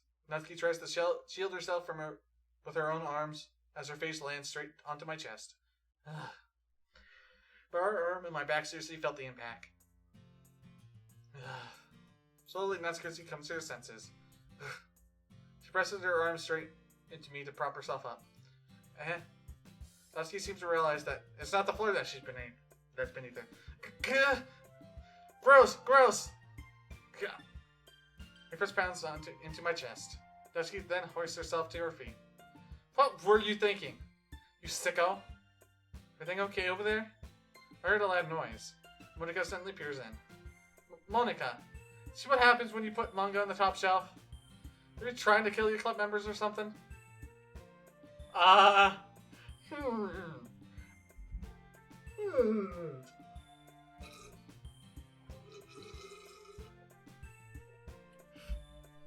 Jeez, sorry. Oh, and one more thing. It seems like your most recent club member is a total pervert. So I hope you're happy. I didn't... Somehow it's impossible for me to explain this whole bizarre situation to Monica. I didn't do anything, I swear. I know, don't worry. Monica says that quietly to me. Looks like I'm off the hook. Oh no! I look down. Natsuki is kneeling on the floor holding one of the books that are scattered all over. There's a large diagonal crease along the page that she's desperately trying to smooth out.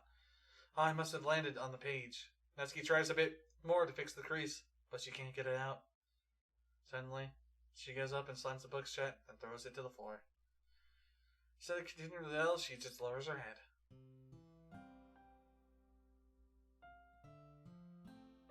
Natsuki, are you? No. Natsuki's voice squeaks. I see tears on her face. I'll help you get the crease out, okay? It's partially my fault, so... Natsuki shakes her head, still looking down. No. I don't even care that much. I'm just... having a real bad day today. Natsuki sobs again. I didn't mean to take it out on you. I really didn't mean to. It's fine. Is there anything you want me to talk about? Natsuki shakes her head. Just... every day is so hard. I just want to come to the club and... Natsuki falls silent again. I can't press her, so I only do what I know how to do. Alright. Well, I'll help clean this up. And I'll move the rest of your manga for you. Pick up volume 2 or Figuros. We'll set this one aside. That'll help cheer you up a bit, right? We can still get started on it once I'm done here. She looks up with her glossy eyes. Her lips quiver. You're really nice to me. Eh? That sounds really strange coming from Natsuki. I didn't expect that at all. Oh no! The sun is going down! It's cloudy! Well, I'm just treating you like a friend, you know? Natsuki lowers her head and stifles another sob. I'm not sure what happened to her today, but being nice is the least I can do. The next couple of minutes are silent between us as I begin gathering the scattered books. I make sure to slip them into the box in the correct order. After a little bit, Natsuki starts helping. It isn't long before we're done, and I use the box onto the shelf where Natsuki wanted to put it. Then, I get on the school and quickly finish moving the rest of her books from the top shelf. It's definitely getting darker. It's getting cloudy. Alright. That should do it. Hop off the stool. Natsuki averts her gaze. Thanks. It's nothing. Natsuki is holding the volume I set aside in her hands. Alright, I'm ready. Good. Even if you weren't, I'd make you anyway. You're taking responsibility for what you said. Think about cheering me up. If you insist.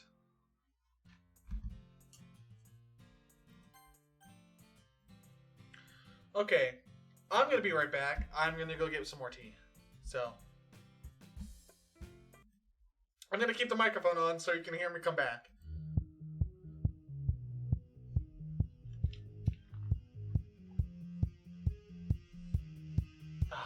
Okay.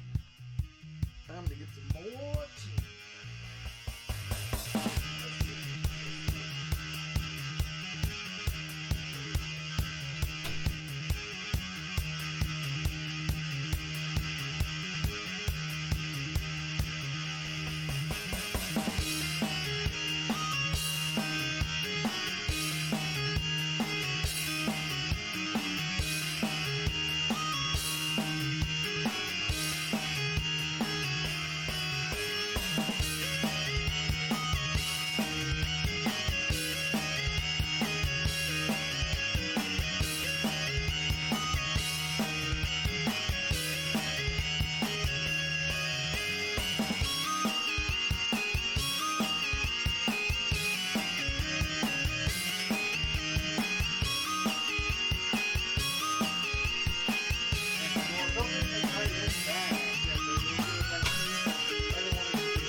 Professional sometimes.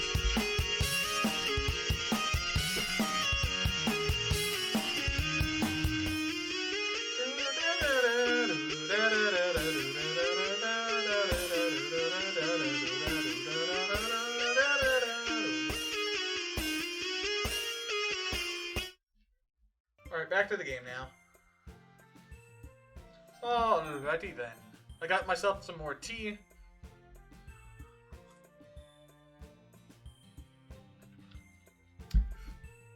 I really should get water bottles and then fill up the water bottles with my tea and then put them in my mini fridge right here. We sit in the same spot as last time and open up the second volume. Natsuki's mood quickly improves, laughing and pointing things out to me. She's surprisingly sharp, making note of a lot of subtle, repeated jokes and background elements. In the end, I'm pretty impressed by how everything ties together in this manga. I guess Natsuki has good taste after all. After some time, when it gets her attention as usual, it's time to stir her poems again. I guess I'll be holding on to this one for now. Yep. If you sound more enthusiastic this time. Well, I'm starting to get into it, you know? Told you. Yeah. I returned to my seat and slipped the book in my bag. And you already know the drill. Yuri? Are you still mad at me? For disrespecting Natsuki yesterday. Because reading this poem, now I know why you got mad at me. Because you prefer her writing over mine. That's not really true. Meaning when I disrespected her, I disrespected you too, didn't I? Oh no. Yuri, you might be reading into this a little too much. How could I be so stupid? I always let these things happen. Whenever I think before I speak, I just come off as awkward and unlikable. But if I speak without thinking, the things I want to keep inside comes out and make people hate me. So, please don't force yourself to be around me. I know this is what Monica wants. But it's not fair to you when you could be enjoying your time with Natsuki and Sayori. Yuri, please. It makes it easier for me if you don't express any concern. Besides, I have my books with me. That's all I need. My sister's all you need. Yuri smiles sadly and puts her head down on her desk. I'm frustrated. I don't hate her, but it's as if she's not capable of listening to me over her own thoughts. I sigh to myself. All I can do is accept that that's how she is. If she wants to be left alone, then I have no choice but to abide to that request. Ah, shit, we don't even see your poem. Okay. Sayori! What's up, my girl? What's up, cutie pie? I have no clue why my mouse keeps freaking out like that. Oh, I like this one, Winklord. It has some nice feeling in that. Ah, I'm glad. Does that mean it's better than yesterday's? Let me think. I don't know. I guess I like them both. That's not very helpful, you know. Well, I'm not very good at figuring out if poems are good or bad. But that's why I just go by my part. If it makes me feel things, then it must be a good poem. You know what you came here for. You don't come here for good words. You come here for words. That I said that. I'm not sure that's exactly how it works. Then again, I guess conveying feelings is a pretty important part of this whole thing. Yeah, maybe. Honestly, I don't even know what kind of writing you like in the first place. Yeah. Me neither. Why don't you at least try giving it some thought? You want to write something for me? That's so sweet. Yeah, right. But you're always thinking about other people. You need to think about yourself once in a while. If you don't, you might end up getting hurt at some point.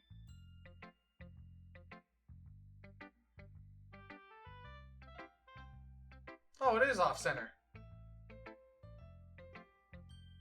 Yeah, because I'm looking straight at the... like, right there. Like, yeah, it's off-center. Oh well. Eh? Well, I don't really know what you mean, but I'll try to keep that in mind. Well, whatever. Anyway, let's see. I guess I like happy poems. Wait, sometimes I like sad poems too. Sometimes a little bit of both. Throw a word for that, right? What's the word I'm looking for? Conflicted. Bittersweet. That works too. Yeah. I like things that are happy and things that are sad. Happy and sad. I can't see you liking something sad, Theory. Well, I like happy the most. But sometimes when you have a little bit of rain cloud in your head, a sad poem can give the rain cloud a little hug. Make a nice happy rainbow. Theory, that's unexpectedly poetic. Yeah, it is. Maybe I'm better express my feelings after all. Thanks, Weep Lord. I love you. Go out with me and... Actually, let's head over to the closet right now. I should go write that down then. You can read my poem now, okay? Bottles. I pop my scalp like the lid of a cookie jar. It's a secret place where I keep all my dreams. Little balls of sunshine all rubbing together like a bundle of kittens. I reach inside with my thumb and forefinger to pluck one out. It's warm and tingly. But there's no time to waste. I put it in a bottle to keep it safe. I put the bottle on the shelf with all the other bottles. Happy thoughts, and bottles all in a row. My collection makes me lots of friends. Each bottle a starlight to make amends. Sometimes my friend feels a certain way. Down comes a bottle to save the day. Night after night, more dreams. Friend after friend, more bottles. Deeper and deeper my fingers go. Like it's one in a dark cave discovering the secrets hiding in the nooks and crannies. Digging and digging, scraping and scraping. I blow dust off my bottle caps. It doesn't feel like time elapsed. My empty shelf could use some more. My friends take a look through the locked door. Finally, all done. I open up and in come my friends. And they come in such a hurry. Do they want my bottles that much? I frankly pull them up from the shelf, one after the other, holding them out to each and every friend, each and every bottle. But every time I let one go, it shatters against the tile beneath my feet. Happy thoughts, and shards all over the floor. They were supposed to be for my friends who weren't smiling. They're all shouting, pleading, something, but all I hear is echo, echo, echo, echo, echo, inside my head. Holy crap! Shirley, did you really write this? Of course I did! Didn't I tell you yesterday I was going to write the best poem ever? Yeah, but... I mean, I didn't expect something like this coming from you. Monica taught me a lot. I've been really in touch with my feelings recently. You know, it's the D.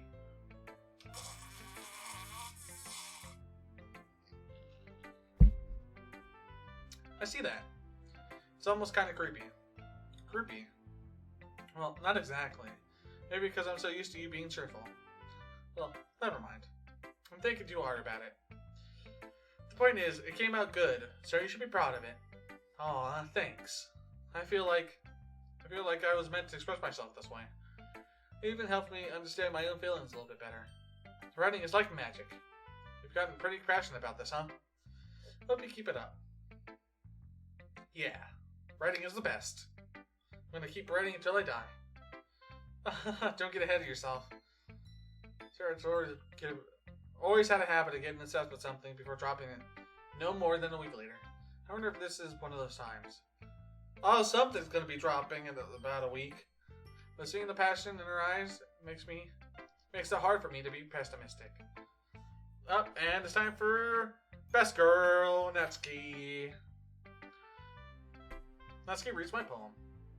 She keeps glancing at me, the back of the poem. Not back at me, the back of the poem. I'm on a horse now. And that horse is also reading a poem. And looking back at you. And then now back at me. Its head is on backwards. It's dead. What the fuck was that? Sometimes I impress myself, too. By now she must have read it more than once. Is it that bad? No, it's not. It's good. It's really good, okay? There, I said it. This wasn't supposed to happen at all. Why can't you just be bad at this? My poems are supposed to impress you, not the other way around. You're trying to impress me? Obviously, you think I'd let you enjoy Yurley's writing more than mine? Give me a break. Well, in that case, what's the problem with me trying to impress you? I'll tell you... Natsuki's face freezes like she just realized something. You're trying to impress me? Natsuki first scans her eyes over my poem one more time. Then the poem slips out of her hand and flutters to the floor. I have to use the bathroom.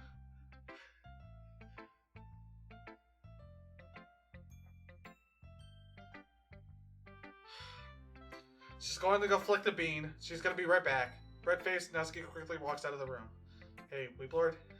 Did you do something to Natsuki? Yeah, I just made her wet. There's no problem with that, right? I just saw her rush out like that. You didn't do anything terrible, did you? No. I just told her that my voice got caught in my throat. There's no way I could tell Monica that I'm trying to impress Natsuki. Monica sees the poem laying on the floor and swiftly picks it up. She breathes through it, her smile now fading from her face. You see.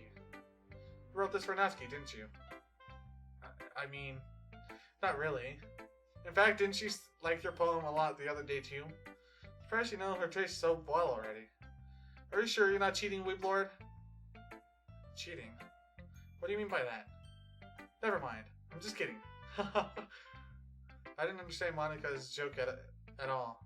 Anyway, how do you think Natsuki feels about you? Oh, you don't need to answer that. That was just something for you to think about. Hey! Natsuki comes up and snatches the poem out of Monica's hand. Neither of us had noticed her re-enter the classroom. Did you read this, Monica? God dang it, Monica! Of course, I liked it. You should really stop reading things that aren't for you, you know. You have a bad habit of doing that. Eh? But Weeblord wrote this poem. We're supposed to share with everyone, right? Ooh. Natsuki freezes. She apparently forgot that my poem is technically for everyone to read. Okay, well, I think Weeblord is done sharing this poem with everyone. It's not like anyone would want to read this anyways. In fact, I'm just gonna hold on to this. If you insist. What? Why are you looking at me like that? Like what? Ugh. Never mind. Well, I guess Natsuki has my poem now. Not that I really plan on keeping it. Anyway, read my poem now. And no, I won't let you keep it. This is my only copy. Amy likes spiders. You know what I heard about Amy? Amy likes spiders. Ickly, wiggly, hairy, ugly spiders. That's why I'm not her friend. That's why I'm not friends with her. Amy has a cute singing voice. I heard her singing my favorite songs. Well, I gotta go eat out with my family. Alright, Ghostline. Have a nice dinner. See ya, dude. Oh, I'm gonna be streaming this until I get 100%, so you might be back by the time... I actually might be in part 2, so...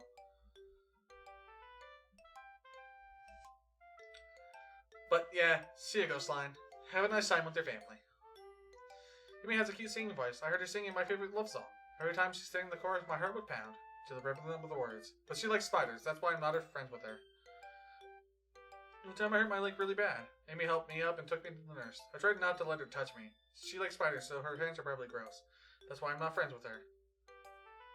Amy has a lot of friends. I always see her talking to people. She probably talks about spiders. What if her friends start to like spiders too? That's why I'm not friends with her. It doesn't matter if she has other hobbies. It doesn't matter if she keeps it private. It doesn't matter if it doesn't hurt anyone. It's gross. She's gross. The world's better off without spider lovers. And I'm gonna tell everyone.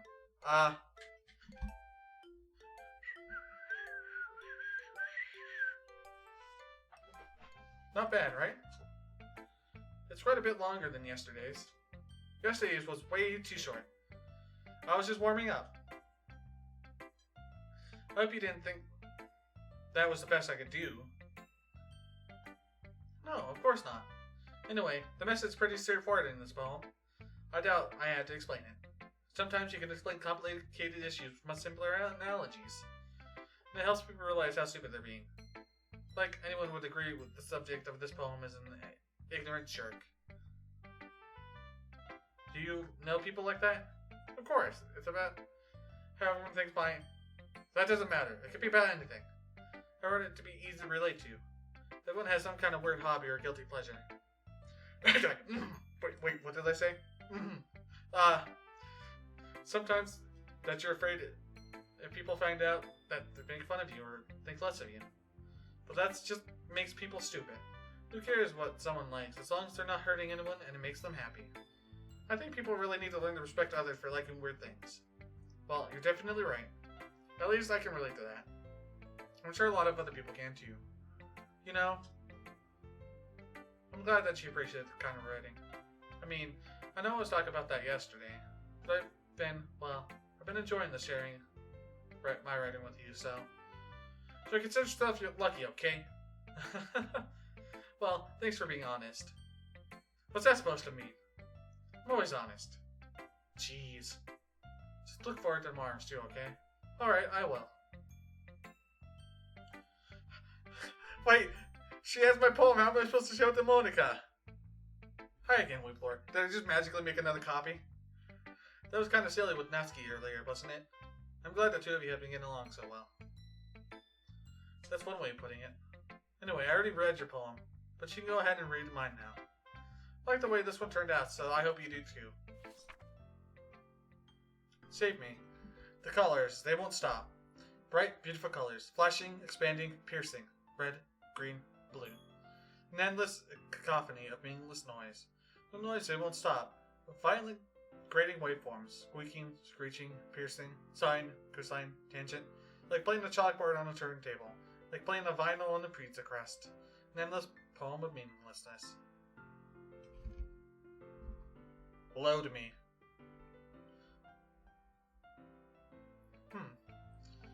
It's even more abstract than the last one, huh? I guess it's just the way I write. So sorry if you don't like it. No, I never said that.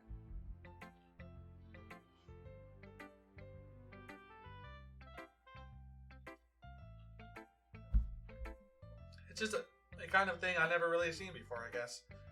Kind of like playing with my space on the paper. Showing when and how to space your words can totally change the mood of the poem. It's almost like magic. The way I wrote the lines really short makes it feel like they're trying to speak over the noise. I see. It's so hard for me to tell what it's about, though. Sometimes asking what a poem is about isn't the right question. A poem can be abstract as a physical expression of a feeling, or a conversation with the reader. So putting it that way, not every poem is about something. Anyway, here's Monica's writing tip of the day. Sometimes you find yourself facing a difficult decision. When that happens, don't forget to save your game. You never know when you might change your mind, or when something unexpected may happen. Wait, is this even a tip about writing? What am I even talking about? That's my advice for today. Thanks for listening. Okay, everyone. We're all done reading each other's poem, right? I have something extra planned today. So if everyone could come and sit at the front of the room. Is this about the festival? Well, sort of. Do we really have to do something for the festival? It's not like we can put together anything good in just a few days. We'll just end up embarrassing ourselves instead of getting in new members. That's a concern of mine as well. I don't really do well with last-minute preparations. Don't worry so much. We're going to keep it simple, okay? Keep it simple, stupid. We don't need much more than a few decorations. She already has been working on posters, and I've designed some pamphlets we can give out during the event. Okay, that's great and all, but that doesn't tell us what we're actually going to be doing for the event. Ah, sorry. I thought you heard about it already. We're going to be performing. Performing? But, Monika? Yeah, we're going to be having a poetry performance. Each of us are going to choose a poem to recite during the event. But the cool part is, we're also going to let anyone else come up and recite poems too. She already is putting it on all the posters in case anyone wants to prepare ahead of time. It's already just been coloring a poster and holds it up for us to see. Are you kidding me, Monika? You didn't already start putting those posters up, did you? Eh? Well, I did. Do you really think it's that bad of an idea? Well, no. It's not a bad idea. But I didn't sign up for this, you know? There's no way I'm going to be performing in front of a group of people like that. I agree with Natsuki. I could never, in my life, do something like that. Imagine it yearly shakes her head in fear. Guys! No, Sayori. I understand where they're coming from. Remember that Natsuki and Yuri have never shared their poems with anyone until just a couple days ago. It's a lot to ask of them to present their poems out loud to a whole room full of people. I guess I kind of overlooked that. So, I'm sorry. But, I still think we should give it our best. We're the only ones responsible for the fate of this club. If we start the event and each of us put on a good performance, then we'll inspire others to do the same. And the more people who perform, the better we'll be able to show everyone what literature is all about. Yeah. About expressing your feelings, being intimate with yourself, finding new horizons, and having fun. That's right. And it's those reasons that we're all in this club today. Don't you want to share that with others? To inspire them to find the same feelings that brought you here in the first place. I know you do. I know we all do. If all it takes is standing in front of the room for 2 minutes and reciting a poem, then I know you can do it. That's getting nearly insane. Charity looks worried. I guess that leaves me no choice. I agree. I don't think it's too much to ask. I think that Sarah and Monika have been trying really hard to get new members. The least we could do is help them out a little bit. Well, maybe, but it looks like Natsuki doesn't have any arguments left. Okay, fine. I guess I'll have to get over it. You're alright. Thanks, Natsuki. What about you, Yuri? Yuri detectively glancing around at everyone else's expectant faces. I guess I don't really have a choice. Haha, that's everyone. You're the best, Yuri. This club is seriously going to be the death of me. Well,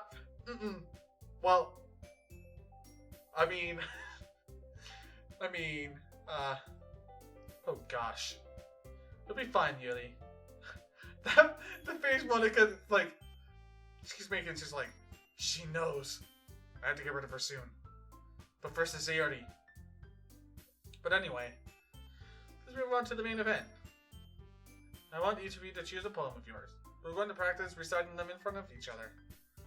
No way! Monika! This is too sudden. Well, you can't recite your poem in front of the club. How do you expect to do it in front of the strangers? Oh no. Don't worry. I'll start off to help everyone feel a little more comfortable. Can I go next? Of course. Now let's see. Monika flips through her notebook to a specific poem she has in mind for herself. She then stands behind the podium. The name of this poem is The Way They Fly. Actually, let me go take a drink.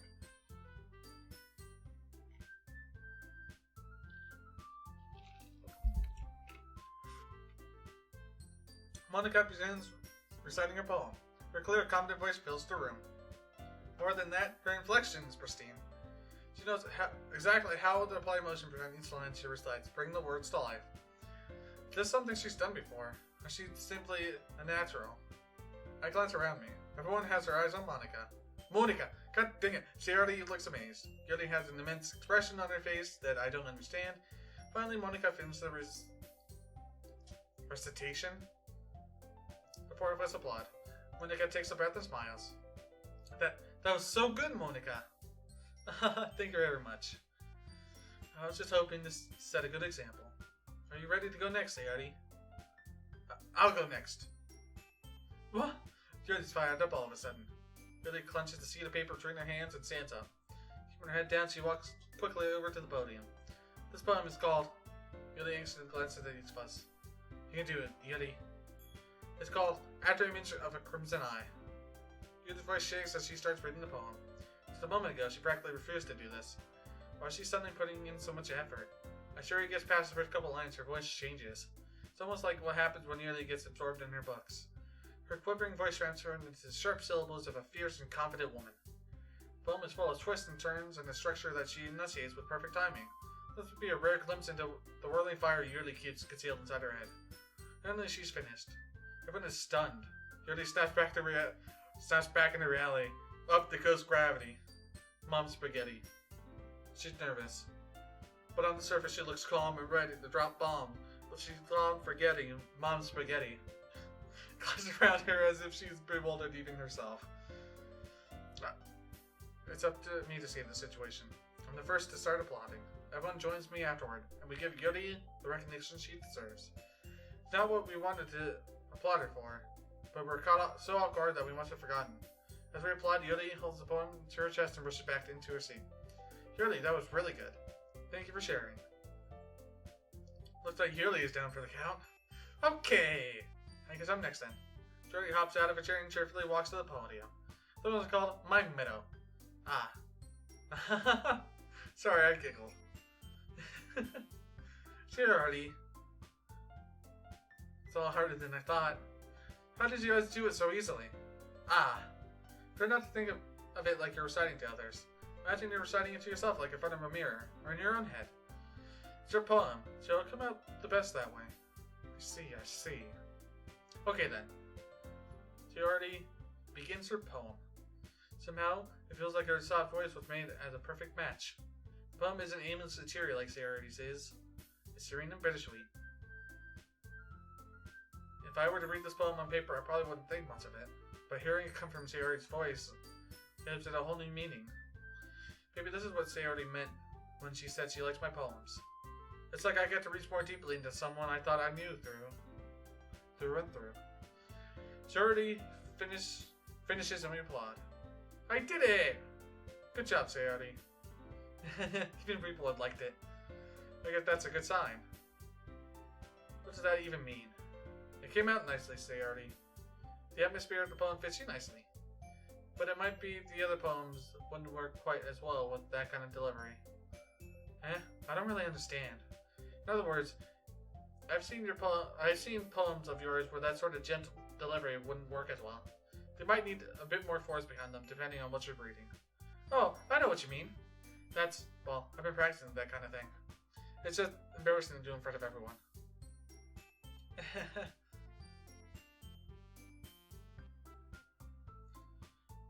Then next time, I'm going to make you pick a poem that challenges you a little bit more.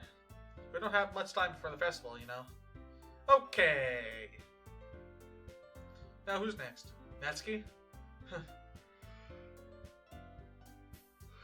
Don't make me go before Weeblord. It's not like I can compare to you guys anyway. Might as well let Weeblord lower everyone's standards a little before I have to go do it. Natsuki. It's fine. I might as well get it over with. It's not like I have much of a selection of what to read. I'll just have to go with whatever for today. I stand up and step in front of the podium. Everyone has their eyes on me, making me feel terribly awkward. I recite my poem. Since I'm not exactly confident in my own writing, it's hard to put energy into it. But once I finish, I receive applause anyways. Sorry, I'm not really as good as everyone else. Don't worry about it so much. I think it's less about your abilities and more about your lack of confidence in your writing. That's something that I'll have to prove over time, though. 58. Yeah, maybe. Alright then. That just leaves you, Natsuki. Yeah. I'm going.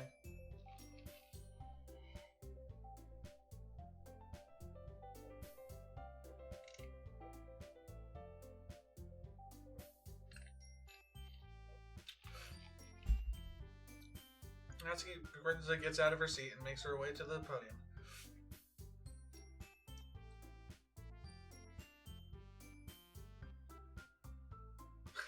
Sorry, I'm just being weird. The poem is called. It's called. Why are you looking at me? Because you're presenting. Anyway, the poem is called Jump. Natsuki takes a breath. Once she starts reciting the poem, her sour attitude disappears a little. While she's a little unenthused, her poem has a rhythm and rhyme to it.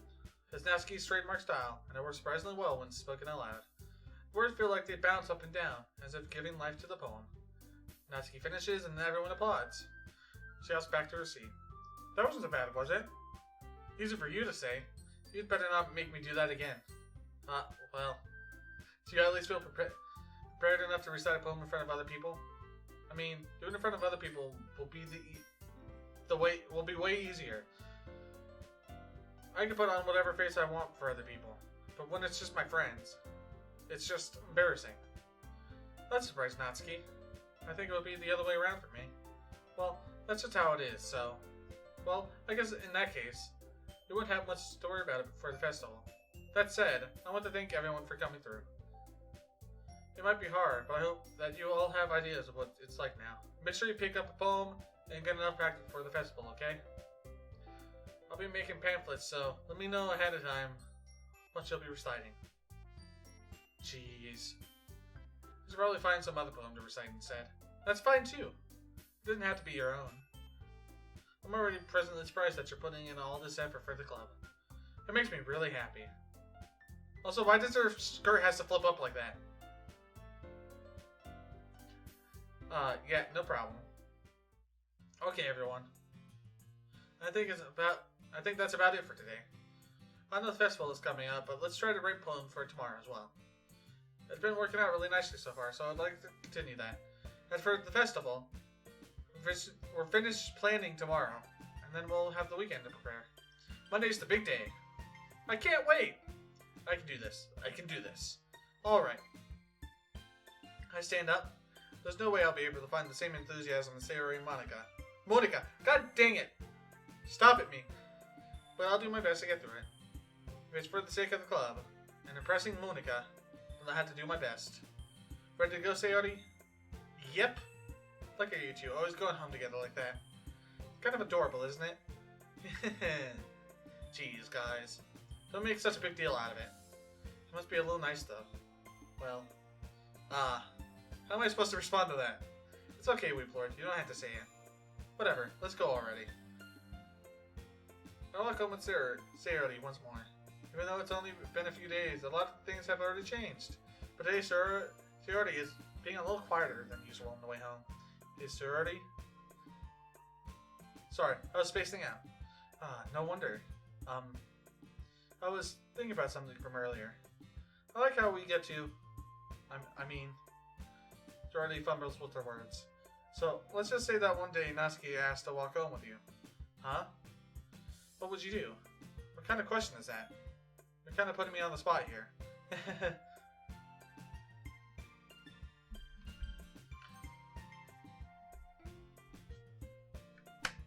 I'm sorry.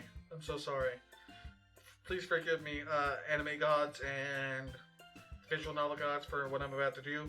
I'm about to put blasphemy and turn it down to Sayori, but I hope you completely understand that I'm not doing this on purpose. I have to do this in order to get the 100% route. So if you'll please just spare me the wrath for just one day. You can give me all the wrath you want tomorrow, but just spare it for me for today, okay? Thank you, and amen. Walking home with Natsuki, huh? Why did that thought of make my heart pound? I mean, I think I would be afraid of what she'll do if I turned her down. Isn't she so cute and fun to be around? That has nothing to do with what I just said. You admitted it. Jeez. There's not even any point in speculating something that's never going to happen. Well, maybe. But I just like to think about it. It's not long before you won't need me anymore, you know? Need you? Sayori, I can't figure out how you're seeing things in your head right now. Sorry. Everyone is different.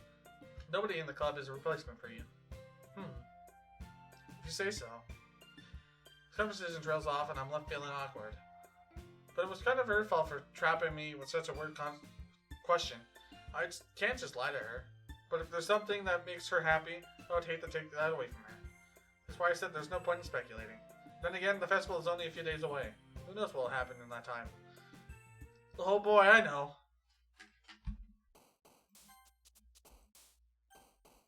Okay. Doki Doki. Giggle. Vanilla. Jumpy. Fireworks. Oh well. Bunny. Puppy. Kawaii. Fluffy. Jump. Not lust. Kiss. Nightgown. Cheer. Depressing. Cheer? Oh well. Shame. Vertigo. Swimsuit. Stable. And then wrath. Sparkle! Oops. Clumsy. Sticky. Sticky? There you go. Sugar. Strawberry. Candy. Boop.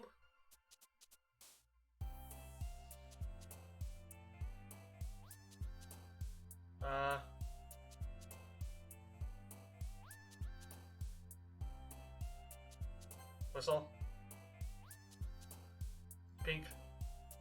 Kitty. Pink kitty sounds like a derogatory term for something. Creeper. Oh man. I'm the last one here again. Don't worry, I just walked into you. Were you practicing piano again? Yeah. You must have a lot of determination. Starting this club and now picking up piano. Well, maybe not determination, but I guess passion. Remember that the club wouldn't be here if it wasn't for all of you. And I'm super happy that you're all willing to help out for the festival too. Can't wait for the festival. It's gonna be great. Eh? Weren't you complaining about it yesterday, Natsuki? Well, yeah. I'm not talking about our part of the festival. But this whole day of school where we get to play and eat all kinds of delicious food. It sounds like a bit like Sayori all of a sudden. Monica, do they usually have fried squid? Squid? It's a pretty specific thing to look forward to. Oh, come on. Are you saying you don't like squid? You, of all people. Huh? I didn't say I don't like it. Besides, what do you mean by you of all people? Because it's right in your name. Monika. Eh? That's not how you say my name at all. Also,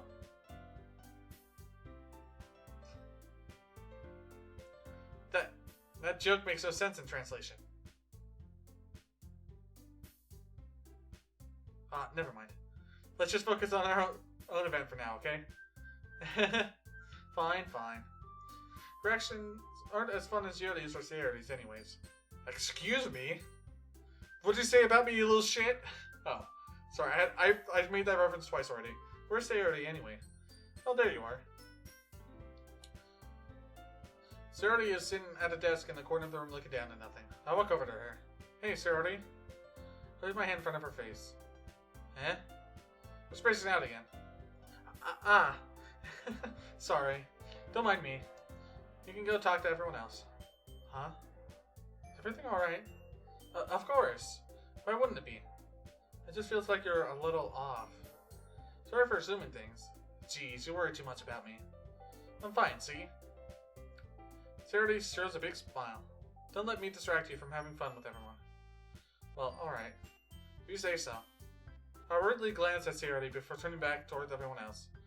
But the conversation had already dispersed with everyone back at their usual activities. Maybe she also asked Monica if she's noticed anything about Sayori recently.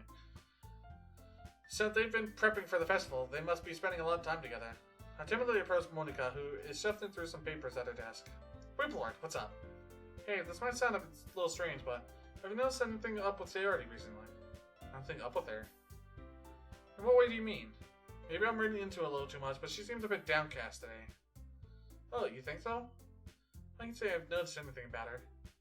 Monica peers across the room at Sayori, who is idly dragging a rubber eraser up and down her desk. Maybe there is something on her mind. But I'm surprised I'm not the one asking you, Weeblord. You certainly know her a lot better than I do. Yeah, but she's never really like this. She's always talked to me about things that bothered her. But this time, when I asked her, she was really dismissive. Sorry, I know it's not your problem. I just wanted to ask if you knew anything, so I'll drop it now. No. It's important to me too. I mean, I'm also friends with her. I also care about the well-being of my club members, you know? Well, I'll try talking to her myself. Huh? Are you sure about that? It seemed like she wanted to be left alone. Are you sure? Maybe she just had a hard time bringing up with the person of interest. Person of interest? What do you mean by that? I'm saying that maybe the thing on her mind is you, Weeblord. Me? How on earth would you come to that conclusion?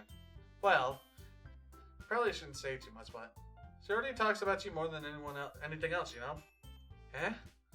She's been so much happier ever since you joined the club. It's like an extra light has turned on inside of her. What? No way. Sayori is always like that. It's always been full of sunshine. It's not any different now than it's always been. You're so funny, Weeblord. Have you thought that maybe you've always seen her as so cheerful? Because that's just how she is when she's around you? Ah, I said too much. I'm sorry. What do I know anyway? I didn't mean to jump to conclusions, so you should just forget about what I said. I tried to talk to her, so try not to think about it for now. Alright. Monica smiles meaningful. I know she said to forget about it, but I already know that I won't be able to get her words out of my head. Monica stands up from her desk and walks across the room to where Sayori is sitting. I have to kneel down to Sayori and gently talk to her, but she's keeping her voice so quiet that I can't hear her from here. I sigh and sit down myself. I know Sayori told me not to worry about her and to have fun with everyone else, but that's impossible to do when she's behaving like this. It's like, how much do I care about her, that I'm letting this weigh me down so much? Now it feels like I'm the one behaving out of the ordinary. But there's nothing I can do besides wait for Monica. Hey, you. Eh?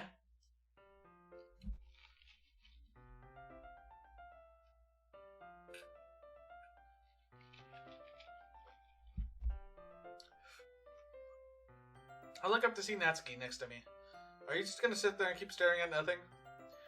There isn't that much time, so... Ah, sorry. I didn't mean to make you worry or anything. It's not like I'm worried.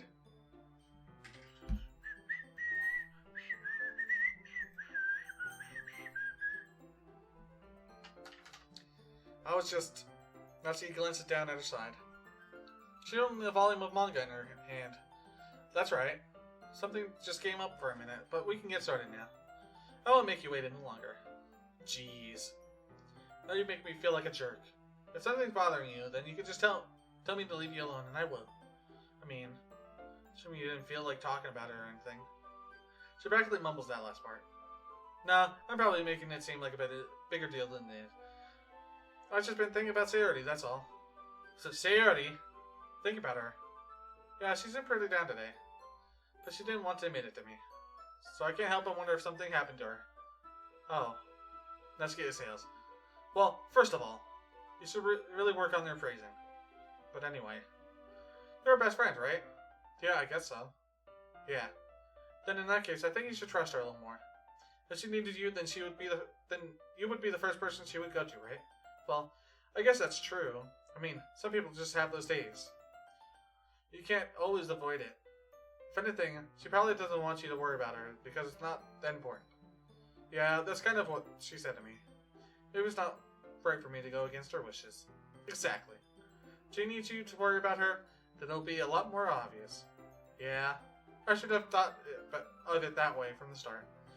Natsuki fiddles with the book she's holding in her hands. She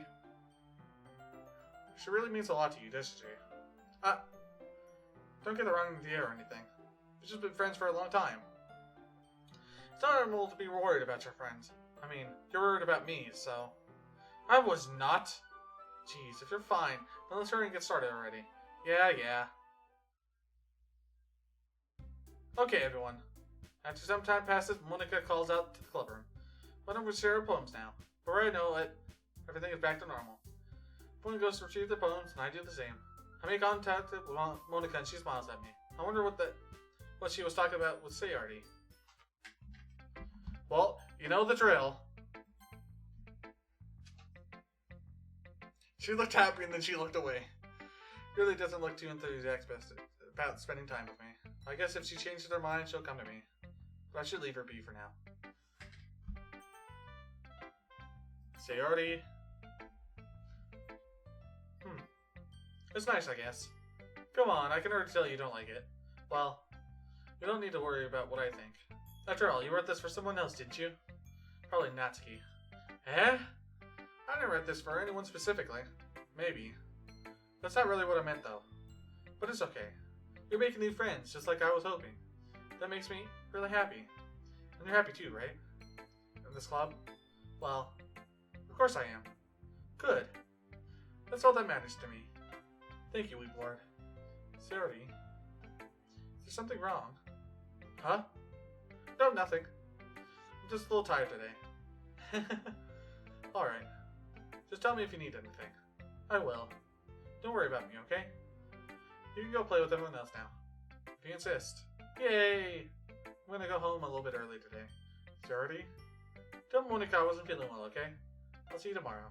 Before I can say anything, Sayardi cheerfully walks out of the club room humming to herself. Natsuki? Let's see. You're certainly enthusiastic today. Of course. You know, I like your writing. I'm just surprised. It seemed like you had a lot of trouble admitting that before. Well, of course. I just had to put you in your place a little. It's not like I was shy or anything stupid like that. Or jealous. I really wasn't jealous. Just because you happen to be a good writer. That's just a dumb thing to get jealous about. Natsuki. What? You're not very confident about your writing, are you? Huh? What are you talking about? My writing is obviously the best. Right? Took me a while to figure out, but I think I finally did. Maybe Natsuki acts so arrogant because she's trying to make up for her own insecurities. She acts like she's the best, and other people might think that way too. Right? Weeblord? Please just tell me you like my poems. I don't care if you hate them. Just please tell me I'm the best. I just really need to hear that from someone. I know I sound stupid. There's a reason I never shared my poems before this. Natsuki? Because no one ever takes me seriously. What's the point of sharing my poems if people are just gonna laugh and say, that's so cute, just like you, Natsuki? Sometimes I don't want to be cute. But nobody understands that. It's really hard when I write. The style doesn't matter. The emotions are there. Why can't anyone see that? I just want... Natsuki trails off. Maybe it's because her lips started to quiver. I look down. Her fists are clenched really tightly. Hey, Natsuki? If you're not careful, you'll rip your own poem. I gently grab the poem with my own hand until she relaxes her grip on it. The leaves fly on the disc, smooth out the wrinkles she's put into it. Then don't read it. Before I can pick it back up, Natsuki snatches the poem up from the desk. It's not any good. And I know you hate my poems. So you don't have to read this one, okay? But I want to read it. Why? Because I like your poems. I really do. Why would I judge you for your style? It's not like my own style is anything crazy. I mean, it's true that the first time I read one of your poems, I didn't look too much into it. But I know you better now. And it's wrong for a Yodi to think your style is more immature than yours. And Sayardi, well, she always means well. But sometimes she's so focused on simple happiness that she doesn't understand what people really want. Yeah, I guess I never really thought about how hard it is for you. I'm sorry if I was part of that problem. I understand now. You're not just cute. You're a lot more than that. Natsuki, you're doing it again. Once again, Natsuki clutches her poem a little too hard. She looked down, hiding her eyes from me. Never realized how difficult this was for her. But finally, she forces herself to extend her arms and set the poem on the table. You can read it. Just turn that way. I don't want you to look at my face right now. Okay, I will.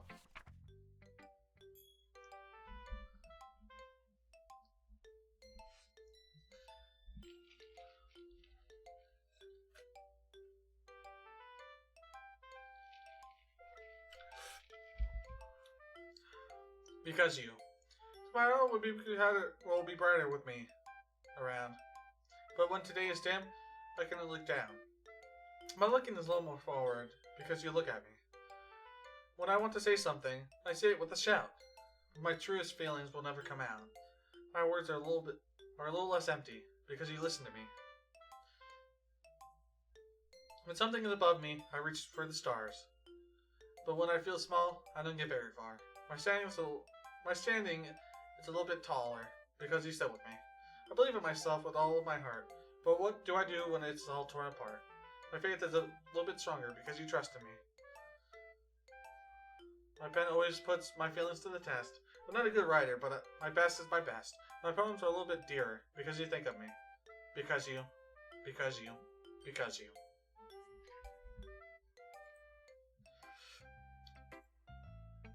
Why are you looking at me like that? If you don't like it, then just say it. I won't get mad. You know, it's not that I don't like it. It was just a little surprising to read. Or I guess I'm not used to hearing such nice things coming from you. Don't say that. Baka. What do you think the point of the writing is? Expressing things that you can't just say. Yeah, I understand. I'm sorry for missing the point sometimes. I always mean well. And I'm happy that you showed this to me. I liked it.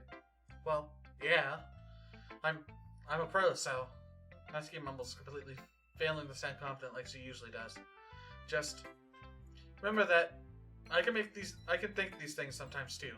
You know, when you're nice to me, it's 69. Meaningful. Ah, I'm glad. Sensing Natsuki is satisfied, I start to hand the poem back to her. But as I do so, Natsuki takes my hand and pushes them back away. Her small, soft hand surprises me with her assertion. I don't want it. Eh? Why not? I just don't. Jeez. I realize what Natsuki is doing. Able to be honest, she's trying to give me the poem in a roundabout way. Well, in that case, I'm going to keep it. Instead of teasing her, I chose to go along with it. Good. If you didn't, I would. Never mind. I'm glad that... Hey! What's up? Hey, what's up, funny hacker? Nice to see that there's a Russian here, too. But hey, Newfie Monkey, what's up? Natsuki backpedals on her words and leaves it at that. Despite her best efforts to hide her expression, I can see her faintly smiling to herself. That's all for now, so... Go put it away before someone sees it, okay? Ah, yeah. I'll go do that. With that, I return to my seat so I can put away Natsuki's poem. Next is Monica. With finally something that I can actually do, you know? Hi, Weep Lord. Have you thought about what you want to submit to perform at the festival? Well...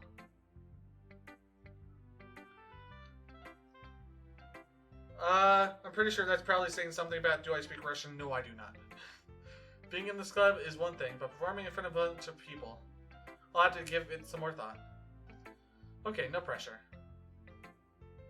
But whatever you do, I'm sure it'll turn out great. It would also make me happy to see. Ah. Anyway, let's take a look at today's poem. Sure. I let Monica take the poem I'm holding in my hands. Sticking with the Natsuki style once more, I see. Really like Natsuki, don't you? That's... Oh, come on, Weeplord. It's awfully suspicious, you know? Spending time with her in the club room every day. Pretending to like the manga that she's into. You know how Natsuki is. If I don't indulge her, she'll end up hating me. No, I think you're misunderstanding, Weeplord. It's not that Natsuki just hates anyone who doesn't give her what she wants. Yeah, she's assertive, but she's not that selfish. In fact, I think you're the only one who's indulged her as much as you have. Is that so? I kind of knew that, but I didn't want to admit it. So, I just need to ask one thing of you. Be careful, please. Natsuki is kind of unpredictable. A lot of times she doesn't even know what she wants. After all, she's the youngest one here. She might not know how to handle her own feelings properly. What I'm saying is, if something bad happens, then it could end up damaging the club too. And you wouldn't do that to me, right? I'm not sure how to respond to Monica. While I care about her in the club, it's also kind of unfair to bring that up. Well, you're smart. I'm sure you'll do the right thing. Monica smiles sweetly. Anyway, I'll share my poem with you now, alright? Alright. The Lady Who Knows Everything. An old tale tells of a lady who wanders Earth. The lady who knows everything. A beautiful lady who has found every answer. All meaning, all purpose, all that was ever thought.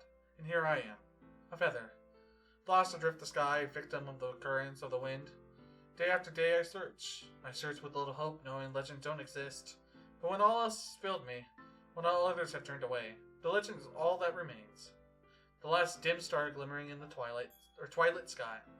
Until one day, the mind seizes the blow. Or the wind. Sorry, it kind of looks like an M. Don't blame me.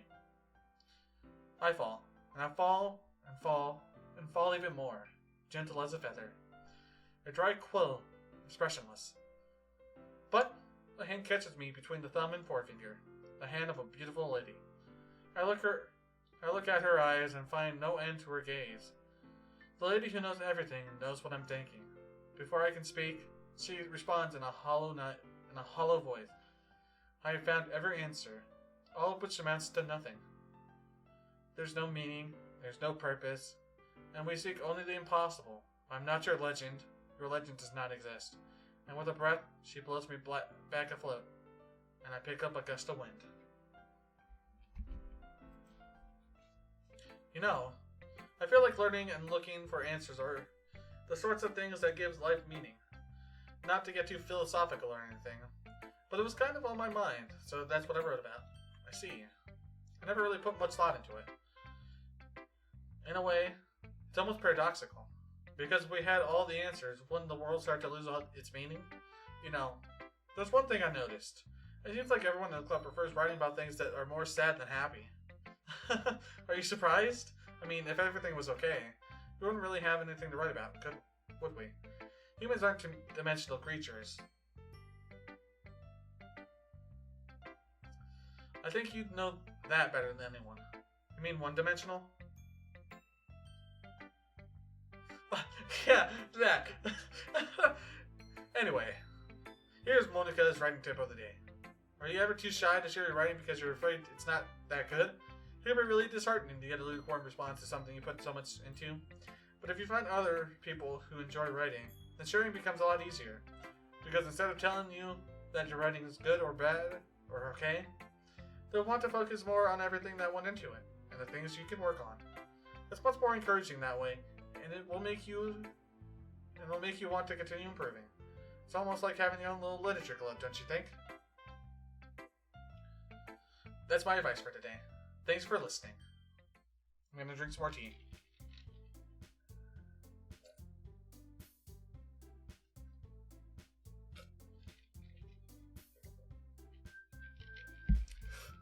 We're all done sharing phones, right?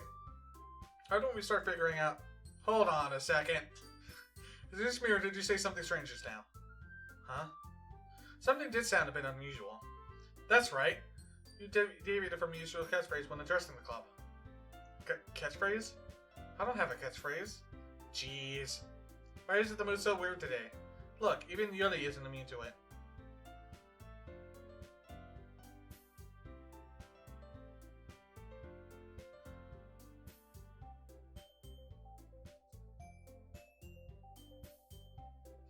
Okay, I can't pick up the context clues on that one.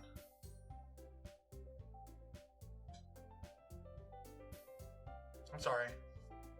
I'm sorry to disappoint you. Uwu. Stagnating air is common foreshadowing that something terrible is about to happen. In your books, maybe. Look, the only thing different is that Saradi's in here. Ah, it seems you're right. Saradi always helps lighten the mood a little bit, doesn't she? It's almost like everyone's balance is thrown off a little when she's not around. Where the heck did she run off to, anyway? I thought she just went to pee. Natsuki, please show some decency. Oh, come on. She actually wasn't feeling too well and went home early. Is that so? I hope she's alright. Seriously? Of all times, not go home with her. You pick the time she's not feeling well? So much for you two being all lovey-dovey. No. First of all, stop misunderstanding my friendship with Sayori. Second, she's kind of been avoiding me today, so I didn't want to force it. Oh? That curious expression coming from Yuli of all people. Calm down, guys. I talked to her earlier, and everything is fine. What did she say? Anyway, we need to figure out the rest of the festival preparations, so let's decide on what everyone will be doing this weekend. I already know what I'm doing. That's right. Natsuki will be making cupcakes, but we might need a lot of them, and different flavors. Can you handle that all by yourself, Natsuki? Challenge accepted. And as for myself, I'm going to be printing and assembling all the portrait pamphlets. Charlie will be helping me design them. And as for Yuri, you can... Guys, can you help me come up with something for Yuri? I'm useless. No, that's not it at all. You're the most talented person here, you know. Now, Natsuki's pouting too? Jeez, even I can tell now. I guess I never gave Sayori enough credit, but I can tell things are even harder on you when she's not around. That may be the case. But if I can't also be the leader on my own, then I won't grow as a person. So, Yuri, you have beautiful handwriting, you know? So you should make some banners and decoration to help set the atmosphere. How about that? I love atmosphere! Food, water, atmosphere! Yuri's expression suddenly changes as she stares at her desk and focuses and starts nodding to herself. Your mind is already racing, I see. That's great. You'll be a wonderful help, Yuri. But anyway, that just leaves you, Weeblord. The one who is truly useless. Don't say that. In fact, both Natsuki and Yuri have pretty heavy tasks to handle. It would probably go a long way to give one of them a hand. You could always help me out as well. I would really be appreciative of that. That's... Monica suggested I spend the weekend with one of my club members. How on earth are they going to respond to a suggestion like that? I suppose I wouldn't mind a bit of help. Well, even if you don't know how to bake, there's always some dirty work I could give you anyways. It's not like Monica's going to give me a choice, and you shouldn't be sitting on your butt anyway. Natsuki tries to mumble a bunch of excuses like that. If I recall, Natsuki, you mentioned that you would like to handle the bacon on your own. Your lord may not like to be around if you only make him out to be a nuisance. So therefore, you may be more suited to assisting with the decorations. Hold on, I never said that! How hard could it be to make a few decorations anyways? Sounds more like you're making excuses for Weeblord too. What are you saying? It'll be extremely meticulous work. And baking isn't? Just what do you think? Guys, let's settle down for a moment. In the end, I think it's up to Weeblord to decide how he'd like to contribute. Besides, he hasn't really gotten the chance to spend any time with me yet, you know? So I'm sure he's interested in... You literally just said. I'm surprised as well. So sorry. I was just saying though. Jeez. Can we just settle this already? Yeah. Weeblord, you're okay with this, right? In the end, it's up to you. Of course. Very well. In that case, everyone look straight at me. Okay, I want to try something. I want straight Natsuki. And basically Yuri is ignoring me. So I wonder what happens if I just click her, even though she's like trying to force me down her. But first, you had to go, Sayori. I mean, if it's going to be anyone, then I prefer helping Sayori. I mean, we're already neighbors, and... But Monica said that Sayori was helping her. Jeez. You really hate us that much? No. Sorry, I didn't mean for this to be difficult. Monica. Well, I guess I could probably be helping Monica. Yay, you picked me!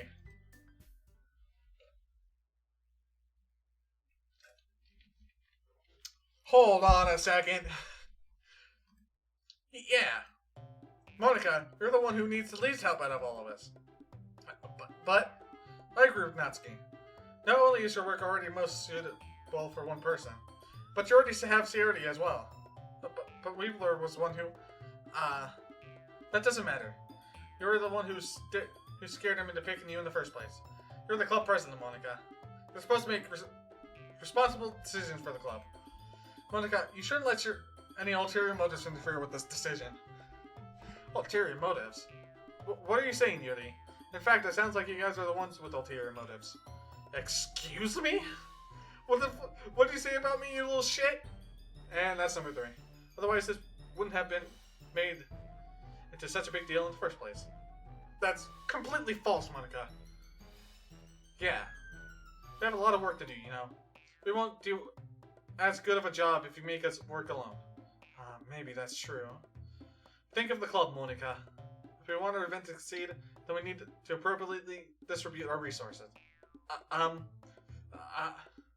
So are you going to do the right thing, President? Okay. I get it. It's technically most logical for we Lord to help one of you two. So, I guess that's what we will do.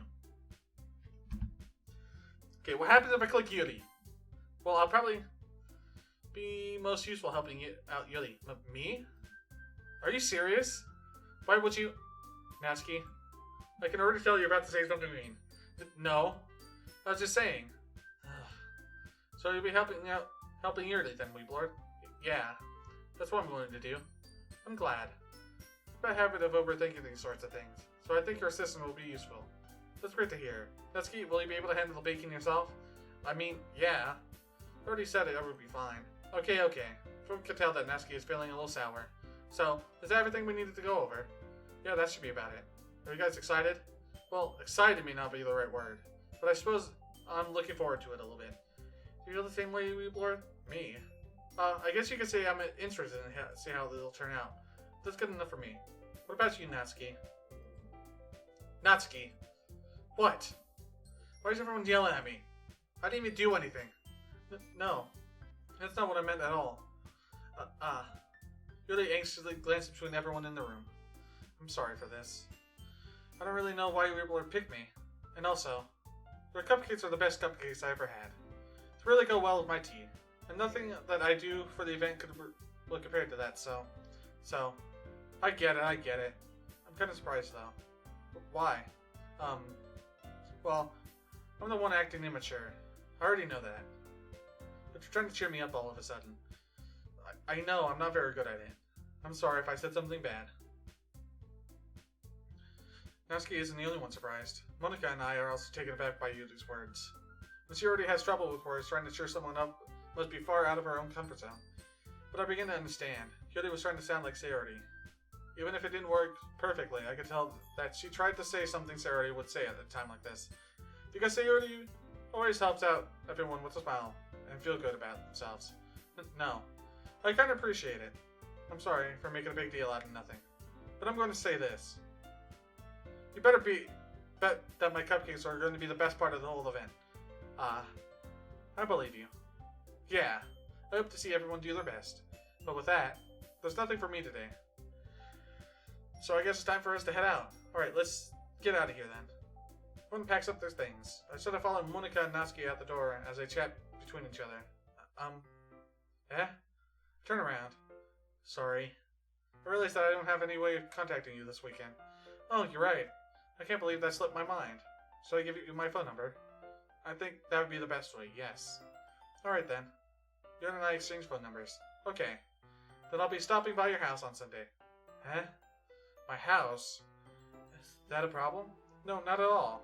I just thought that I would be the one going over to your house since I'm the one helping you out. I suppose that makes sense, but if you don't mind, I think I prefer going to your house. Alright. In that case, it won't be a problem. Not yet. Not yet. I'll do Sayori again. Monica. Okay. And we can click Natsuki now. Well, bacon sounds like it could be fun. And you guys made it sound like a lot of work, so I could probably use 2 people. Don't worry. Bacon is a ton of fun. You'll definitely agree. Eh? Just a minute ago you were saying that's because... Never mind, okay? Well, anyway. You'll be fine by yourself, right, Yuri? Of course. I'm used to it, after all. That's good. Even though Yuri is being melodramatic, it's a little hard to not feel bad. So, that's everything, right? Anything else we need to talk about? No, I think that's it. Are you guys excited? Yes. Everything except for the performance is going to be awesome. I don't think that really counts. What about you, Weeblord? Me? Oh, I guess you could say I'm interested to see how it'll turn out. That's good enough for me. What about you, Yuri? Yuri? She's still soaking.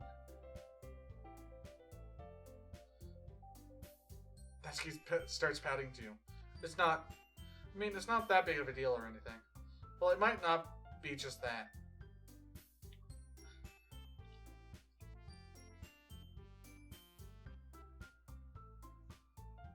Sorry.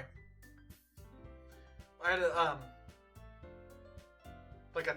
like a tonsil stone fall out from talking, so I had to do something about it. I think that Yuri might just be feeling a little underappreciated in general. Having to come up with something for her to do, and then nobody offering to help, that doesn't mean... Ooh.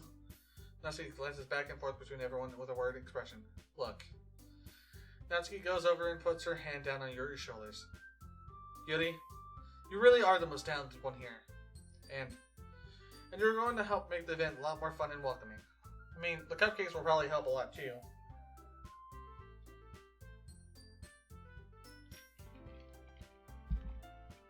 But you're going to make the atmosphere still special. That'll be really important for the way that people feel during the performances. So, you need to stop being dumb and give yourself a little more credit. Natsuki releases her hands and turns around to face the other direction. You didn't really mean that, did you? Not really, but Yuri isn't the only one surprised. Monika and I are also taken back by Natsuki's words. Natsuki, of all people, to be saying such encouraging things. But I begin to understand. Natsuki was trying to sound like Sayori. Even if it doesn't work perfectly, I can tell that she tried to say something Sayori would say at a time like this. Because Sayori is always helps everyone smile, feel good about themselves. I'm sorry for being dumb. I'm going to do my best. And all of us are going to make a really great event. Yeah.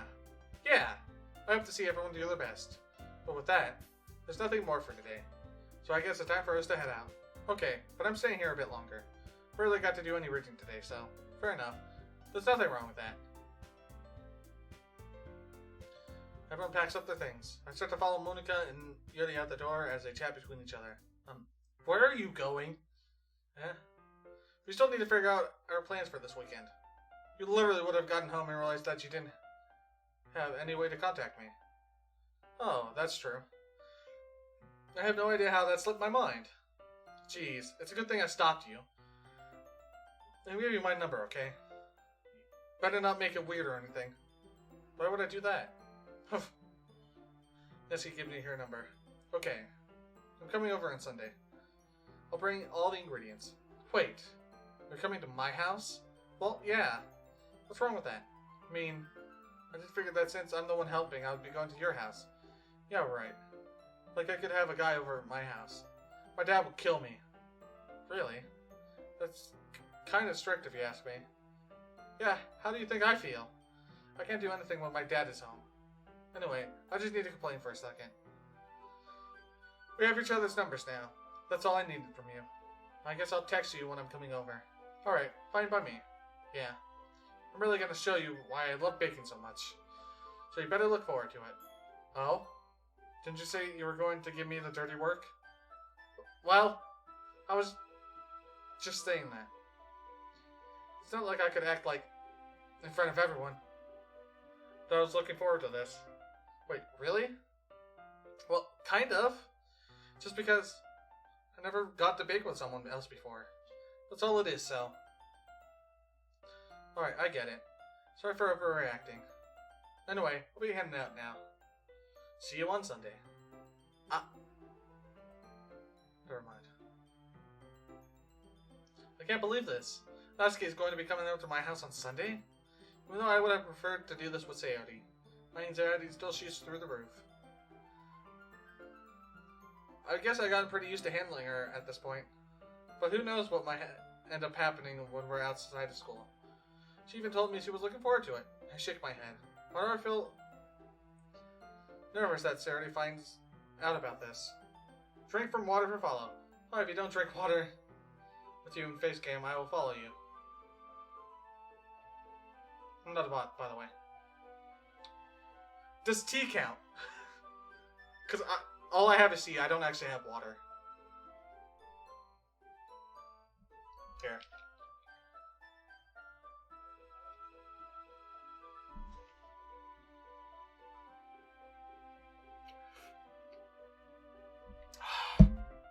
Fine.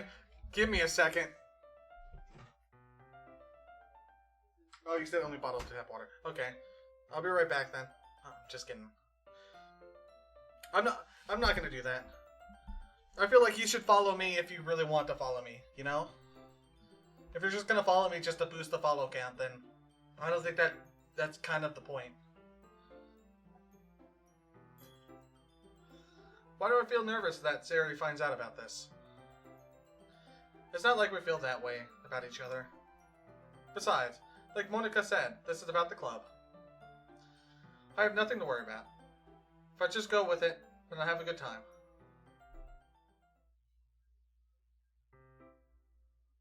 Wow, what happened Saturday? Fair enough, but you kind of need your water. That's the whole reason I've been doing this for people. Yeah, I know. And I appreciate it, but I mean, technically this tea isn't really good for keeping up hydration because it has sugar in it. So, I get what you mean though.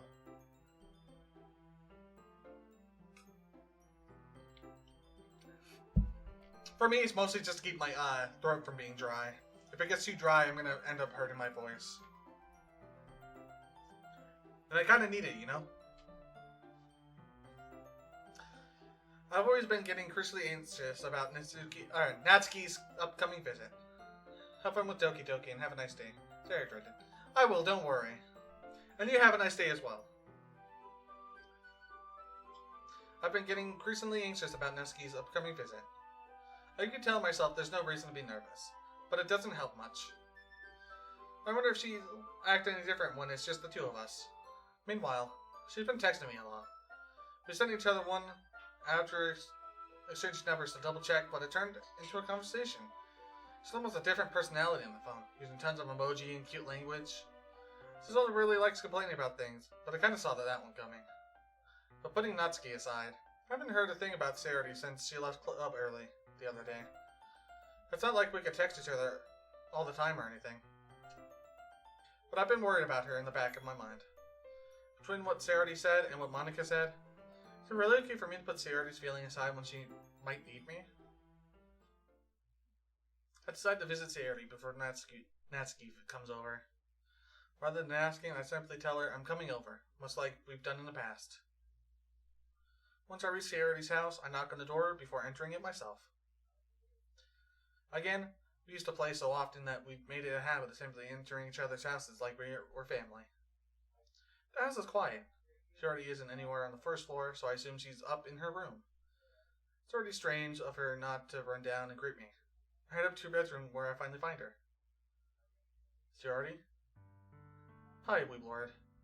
I sit down in her room. Sarah forces a smile, but it's easy to tell that she's different.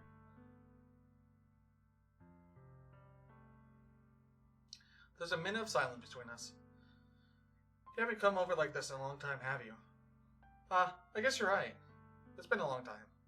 Not much has really changed, has it? Sarah's room is as messy as it's always been. I also recognize the same stuffed animal and wall decorations that she had for years now. If you came over more often, it wouldn't be such a mess. That's because I end up cleaning it for you. How come you suddenly wanted to come over today? Aren't you supposed to see Natsuki today? Yeah, but... Wait, how did you know that? Shorty had already left by the time we decided that last meeting. Monika told me. I don't ask for her to keep me informed about the festival preparations, right? Ah, that's true. What about you? Aren't you going to be helping Monika today? Of course. But I'm just helping her online.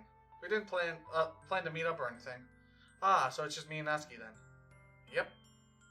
There's more silence between us. Totally stares in a random direction. Everything about her behavior is really uncharacteristic. Imagine if she just like stared into a corner and just did a T-pose. I finally get to the point. I just wanted to see how you were doing after you left on Friday. When something's wrong, you can't hide it from me. I know you too well. So, she already smiles, shaking her head. That's no good, Weeblord. Eh? Why can't it just be like it's always been? This is all my fault. If I didn't get so weak and accidentally express my feelings, if I didn't make that stupid mistake, then you wouldn't have been worried about me at all. You wouldn't have come here. You wouldn't have been thinking about me right now. But this, it's just my punishment, isn't it? I'm getting punished for being so selfish. I think that's why the world decided to have you come over today. It just wants to torture me. Sorority. I grabbed Sorority by the shoulders. What on earth are you saying? Are you listening to yourself right now? I know something happened to you. There's no other explanation for you to be like this. So tell me already. Until I know, I won't be able to stop thinking about it. Sorority gives me an empty smile. You really put me in a trap, Weeblard. But you're wrong. Nothing happened to me. I've always been like this. You're just seeing it for the first time. Seeing what? What are you talking about, Sayori? You're really just going to make me say it, aren't you, Weeblord? I guess I have no choice this time. The thing is, I've had really bad depression my whole life. Did you know that? Why do you think I'm late to school every day? Because most days I can't even find a reason to get out of bed. What reason is there to do anything when I fully know how worthless I am? Why go to school? Why eat? Why make friends? Why make other people put their energy and care to waste by having them spend it on me? That's what it feels like. And that's why I want to make everyone happy, without anyone worrying about me. I'm in shock. I can't figure out how to respond. How is it possible that Sayori kept this from me the entire time that I've known her? Does she really want so badly for me to just not think about her? Why, Sayori? Huh? Why is that you haven't told me about this? It almost feels like I've been betrayed as your close friend. Because if I knew, I would have done everything I could to support you. Even if there's only so much I could do, I would have tried a little bit harder to make every day a little better for you. That's why I'm your friend. All you had to do was tell me.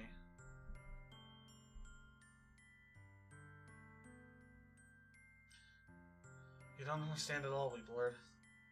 Why do you think I didn't tell you? But if I told you, then you would have to waste effort caring about me instead of doing important things. I don't want to be cared about. It's bittersweet when people try to care about me. It feels nice sometimes. It also feels like a bat being swung against my head. That's why I wanted so badly for you to make friends with everyone else. Helping everyone to be happy together is the best thing for me. But then, I discovered something else too. Seeing you make friends and get closer with everyone in the club, it feels like a spirit going through my heart. So, that's why I decided the world just wants to torture me. Every path leads to nothing but hurt. You're right, but I don't understand. I don't understand your feelings at all, Sayori. But I don't need to understand. Whatever it takes for me to help you stop hurting, that's what I'll do. No, Weeblord. There's nothing. Nothing at all. The only thing that you could have helped is if everything could be just like it was.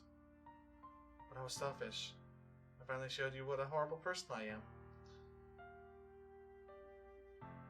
I made you join the literature club because I was selfish. And I was punished by my heart hurting in a way that I couldn't understand. And now you came here, and I made you hurt too. I'm just weak and selfish. That's all. And that's why I'm going to accept these punishments. Because I deserve every last one. This time, I pull her into a tight embrace. Lord?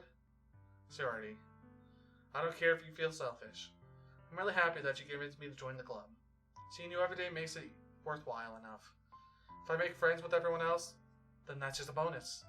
But please never underestimate how much I care about you. I wouldn't have it any other way. New Lord? Saori isn't hugging me back. My arms being wrapped around her. Saori's arms remain at her sides. She starts sobbing next to my ear. No. Don't do this to me. Please don't do this. New Lord? Saori barely manages to speak between her sobs. I don't know if I'm doing the right thing. But all I want is for her to know that I care. If you have to call it, if you have it in you to call yourself selfish, then you have to let me be selfish too. No matter what it takes, I'll figure out what needs to change. I'll make these feelings go away. And if there's anything that you need me to do, then you better tell me. I'll get mad if you don't. I don't know. I don't know. I don't know. Gently, Saori finally puts her arms around me in return. I don't know anything. It's all really scary. I don't understand any of my feelings, sweet Lord. The only time I'm not feeling nothing is when I'm feeling pain, but your hugs are so warm. And that's really scary too. She hardly lets me go. As she does so, I let her go as well. The festival is tomorrow. Yeah. It's gonna be fun, right? Yeah. How would you like for me to spend it all with you? It's what I want. I promise. I think that would be nice then. Yeah. She already wipes her eyes. If I could spend the whole day here, I would. Of all days, this has to be the one where I have other plans. Maybe I should cancel. No, don't. Please don't. If you did that, then I really wouldn't forgive you. But it's almost time for Natsuki to meet me at my house. At the very least, do you want to come along and help out? It would be fun. To my surprise, Saori shakes her head. I'm sorry. I don't know if that would be very good for me today. You understand, right? It's kind of hard for me to fully understand, but I'm trying my hardest. It's okay. Don't worry too much about it. I'll see you tomorrow, okay? Alright. I look forward to it.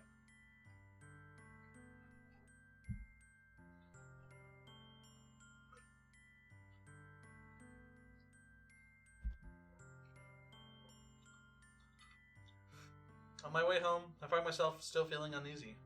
But it's hard for me to keep thinking about it when Natsuki is about to come over too. I think Saori is right. I shouldn't be worrying too much. We're definitely going to have a great time tomorrow.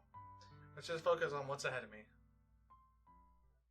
I spent only a few minutes back at home, anxiously waiting Natsuki's arrival. Before I know it, she texts me to let me know that she's outside the front door. Without delay, I opened up the front door to let her in. Cute. Sup? Hey. I don't know what I was expecting, but seeing Natsuki in something other than her school's uniform totally threw me off. Seeing her in such cute clothes makes the uniform seem totally unfitting in comparison.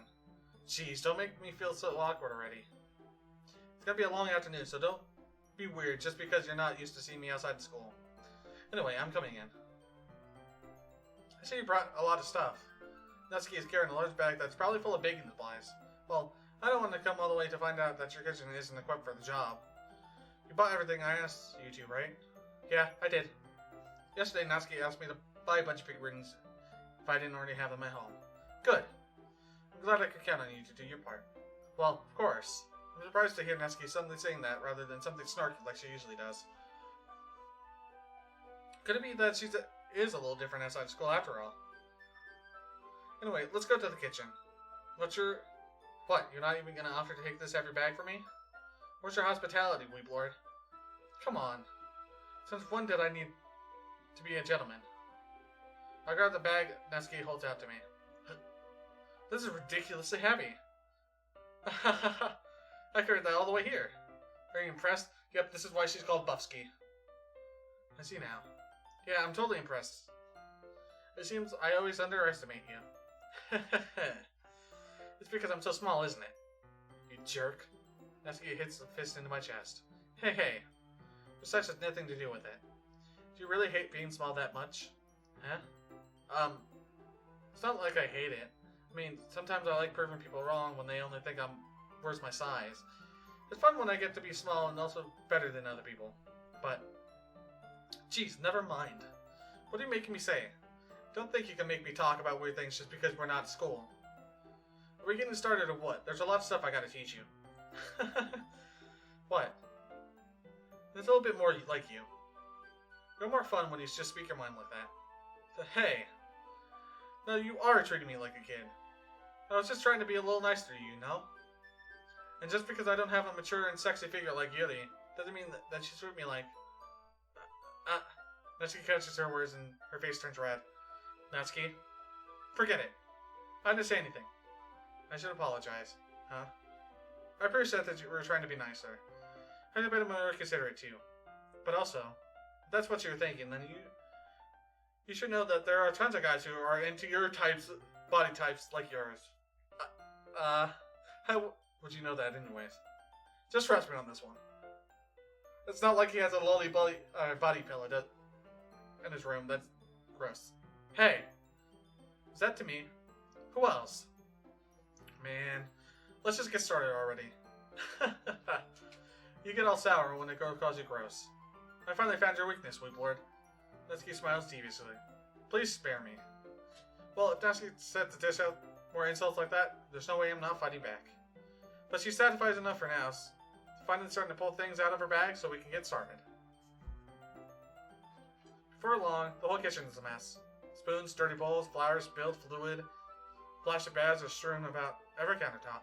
The mixer isn't big enough to make all the batter at once, so we had to do it several times. Meanwhile, Natsuki is babysitting all the movements to make sure I don't mess up her precious baking. Weeblord, where did you put the food coloring? The batter is going in the oven soon, so that I need to fill the trays. I think it's still in the bag next to the table. What are you using it for? To color the batter, of course. Making each tray a different color. That way, even if the flavors aren't different, everyone can still pick their favorite. Ah, that's a cute idea. Are we doing anything like that with the icing? Do you want to? You're asking me? I don't really have a preference, so... Come on. You're not putting any heart into this at all. Can't you at least try to have fun? I'm having fun. I'm not really sure what Natsuki is trying to get out of me. Meanwhile, I see her separate the batter into smaller bowls and put a few drops of food coloring in each. Oh, that does look pretty cool. See? It's not like baking is just about following instructions. Presentation is where you get to be creative and have the most fun. It's a million times more worth it in the end. If just looking at it, it makes everyone's eyes lighten up. Like the ones you made on my first date, huh? I recall Natsuki proudly presenting her cat-shaped cupcakes and Monica's delighted expressions. I wonder if I can make Natsuki proud like that too. Yeah. Maybe I will use the food coloring then.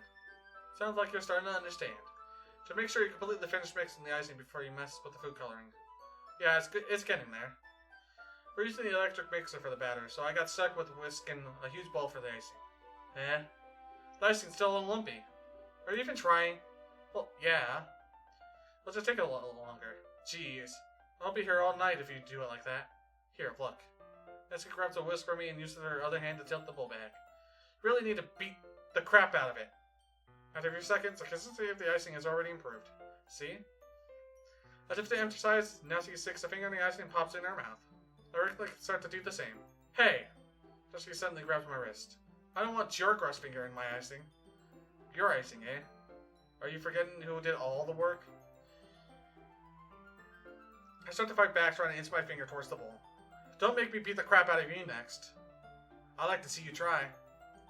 Oh shit, here comes Bubsky. I push harder, just enough for my finger to reach the icing. I attempt scoop some into my fingers just as Natsuki tugs with all her might. The force of Natsuki pulling me causes me to stumble, making her stumble in return. Gross. You got it on my face. Whose fault is that? There's a big glop of icing on Natsuki's cheek. She tries to reach it with her tongue, but it's too far away. Jeez. You know what? Take this. Natsuki instead wipes it off with her finger before shoving her finger towards my face. You wish. I'm faster. I grab her wrist with my hand before it reaches my face. She tries to use her other hand to fight back, but I grab that one as well. Aha, stop. Not until you apologize for calling me gross. So fine. I'm sorry for calling you gross. You know, I don't mean it. It's just fun seeing you react to it. You do that to me all the time, you know? Saying dumb things just to get a reaction out of me. You really shouldn't tease girls like that. Is that so? In that case, I probably shouldn't do this either. I take Natsuki's finger and put it in my mouth, licking off the icing. What? Did you seriously just... Natsuki is so surprised that she can't even figure out how to get mad at me. Her face is entirely red. We bored? Really shouldn't do that kind of thing to girls unless you really like them. You know that, right? What kind of question did she ask me, just like that? How did the move turn to this so quickly? Natsuki gazes at me in silence. I notice her shallow breaths. Why am I starting to feel dizzy? Huh?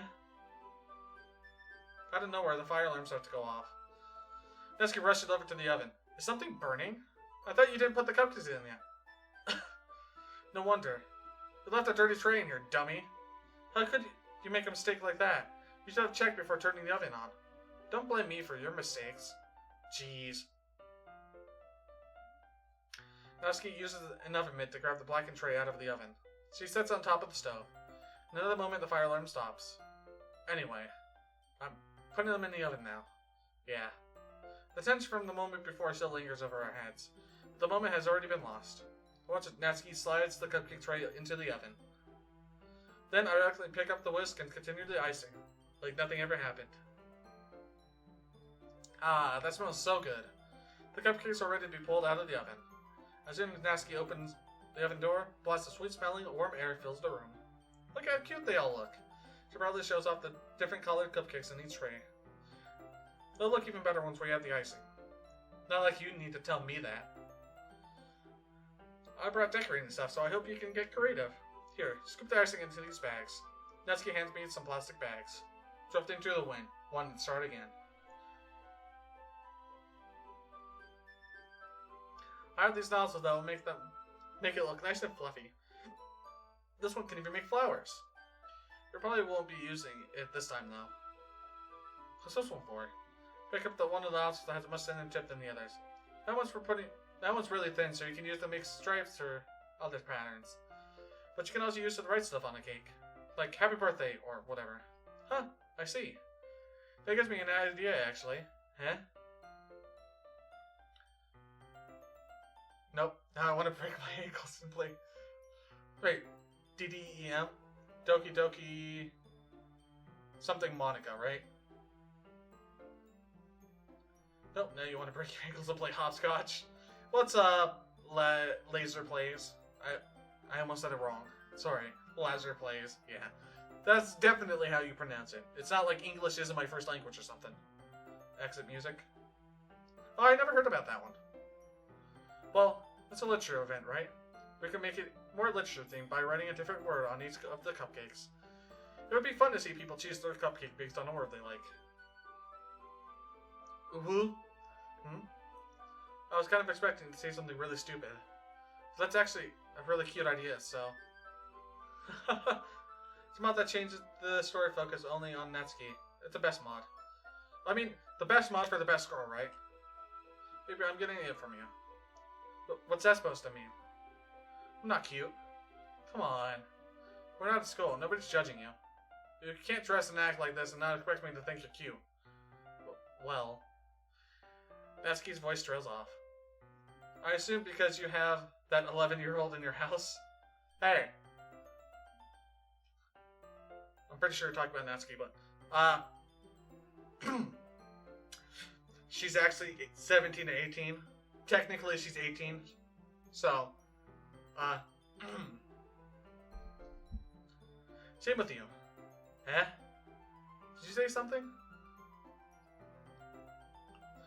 No, nothing. Let's just do the icing. For legal reasons, she's 18, okay? Natsuki picks up the paste and fastens a nozzle onto each of the bags. There's a lot to do, so we shouldn't be wasting time. Here, I'll show you how to do it. Without giving me a chance to think about before, Natsuki quickly moves on. She shows me how to apply the icing, and then we get to work. When we're finally finished, Natsuki puts them all side by side to admire our work. Look at how pretty they all look together. Yeah, they are, aren't they? I wish I could have one now.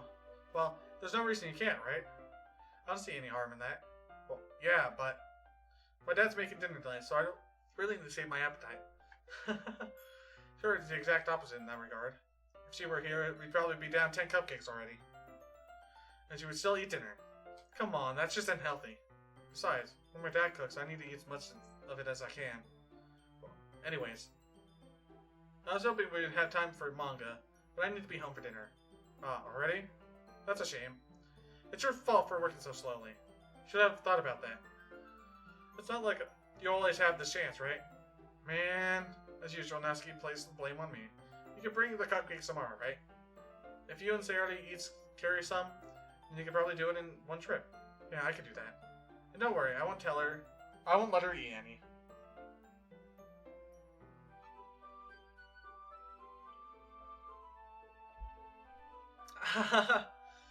No, she would listen to me the way she listens to you. Yeah. I can think back to the conversation I had with Sayori earlier today. I felt so hopeless. Sayori always does listen to me, but at that point it felt like she couldn't listen to me at all. Okay, I'm all packed up. Good work today. You too. I'll walk you out, I guess. Just like that, Natsuki is already about to leave. It feels like the afternoon went by in a flash. More than that, did I even take the opportunity to get close to her like I wanted? Well, I guess I'll be off then. Thanks for helping and everything. I'll see you tomorrow. Wait, Natsuki. Eh? What you said before? About not always having this chance? It didn't have to be that way at all. I had fun today. You showed me how fun baking could be like you wanted. But aside from that, you can come over anytime, okay? I think that, if possible, I'd like to spend more time like this. If you want to read manga or go out somewhere, do you really mean that? Natsuki looks at me tensely, like she's trying to hide her expression. Yeah, I want to spend more time with you. Weep Lord. I thought you only cared about getting this done. I'm sorry, I had to leave so early today. I really didn't want to. I would really stay here longer if I could. I feel the same way as you, so... Natsuki suddenly gets closer to me. Wait, Natsuki? Standing instant from me, Natsuki looks up at me. I feel her fingers gently clutch at my sides of my shirt as if holding onto me. Her rose-colored cheeks and matching eyes fill my vision, along with her slightly parted lips. What is happening? My head starts to go dizzy as I feel her soft breaths against me. Hi, what's up, Friskara? Probably Friskara. I felt it. For a while now. Natsuki suddenly jumps back. Sayori? Eh? Hi, Weep Lord. Sorry. Just now, we were... It's okay, Weep Lord. I just stopped by to say hi. Well... You should have come a little earlier. I'm already on my way out, so... Aw, really? That's too bad. Yeah, well... I'll still see you at the festival tomorrow, so it's fine. Just don't eat any cupcakes before then. Anyway, later. She clearly flustered, and Natsuki hurries off, and Sayori waves goodbye. Sayori? I thought you didn't want to come over today. Well, I tried staying in my room, but my imagination was being really mean to me. So I had to come here and see for myself. See what? What are you talking about? You know, how much fun you were having with Natsuki, and how close you got to her. It makes me really happy that you made such good friends. That's all that matters to me. Just tears start to fall down Sayori's face. That's all that matters to me. Why am I feeling this way, Weep Lord? I'm supposed to be happy for you. Why does it feel like my heart's splitting in half? It hurts so much. Everything hurts so much. This would be so much better if I could just disappear. Charlie, don't say that. It's true, Weep Lord. If I wasn't here, then you wouldn't have to waste your sympathy on me. You wouldn't have to put up with me being selfish. Monika's right. I should just... Monika was right about what? Shorty? What I've said before is true. I'm not going to let this continue. Caring about you like this isn't the burden your mind is making it out to be. It's something that makes me happy. It's something that I wouldn't trade for anything else. So, even if that makes an entire lifetime, I'm going to be by your side until you don't feel any more pain. But she already looks away. I put a hand on her shoulder to reassure her. I'm scared, Weep Lord. I'm really scared. What are you scared of, Sayori? I'm scared that I might like you more than you like me. Sayori? It's true, isn't it? Well, this weekend I started to like you too much. I did this to myself. Weep Lord. I like you so much that I want to die. That's how I feel. And that's enough, Sayori. I don't want you to hurt anyone. Or anymore. Sorry. I ruined this nice touching moment. I set my hand down Sayori's arm and squeeze her hand in my own. Do you remember how I said I always know what's best for you? Do you still believe me? Wordlessly, Sayori nods. Even if you don't understand all of your feelings, I know what you need the most right now. And that's what I'm going to give you.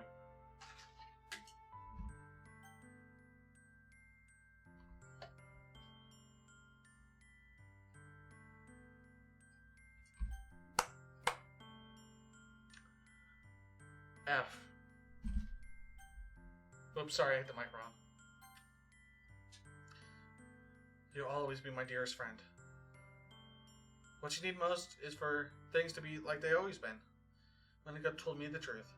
She told me how much happier you seemed after I joined the club.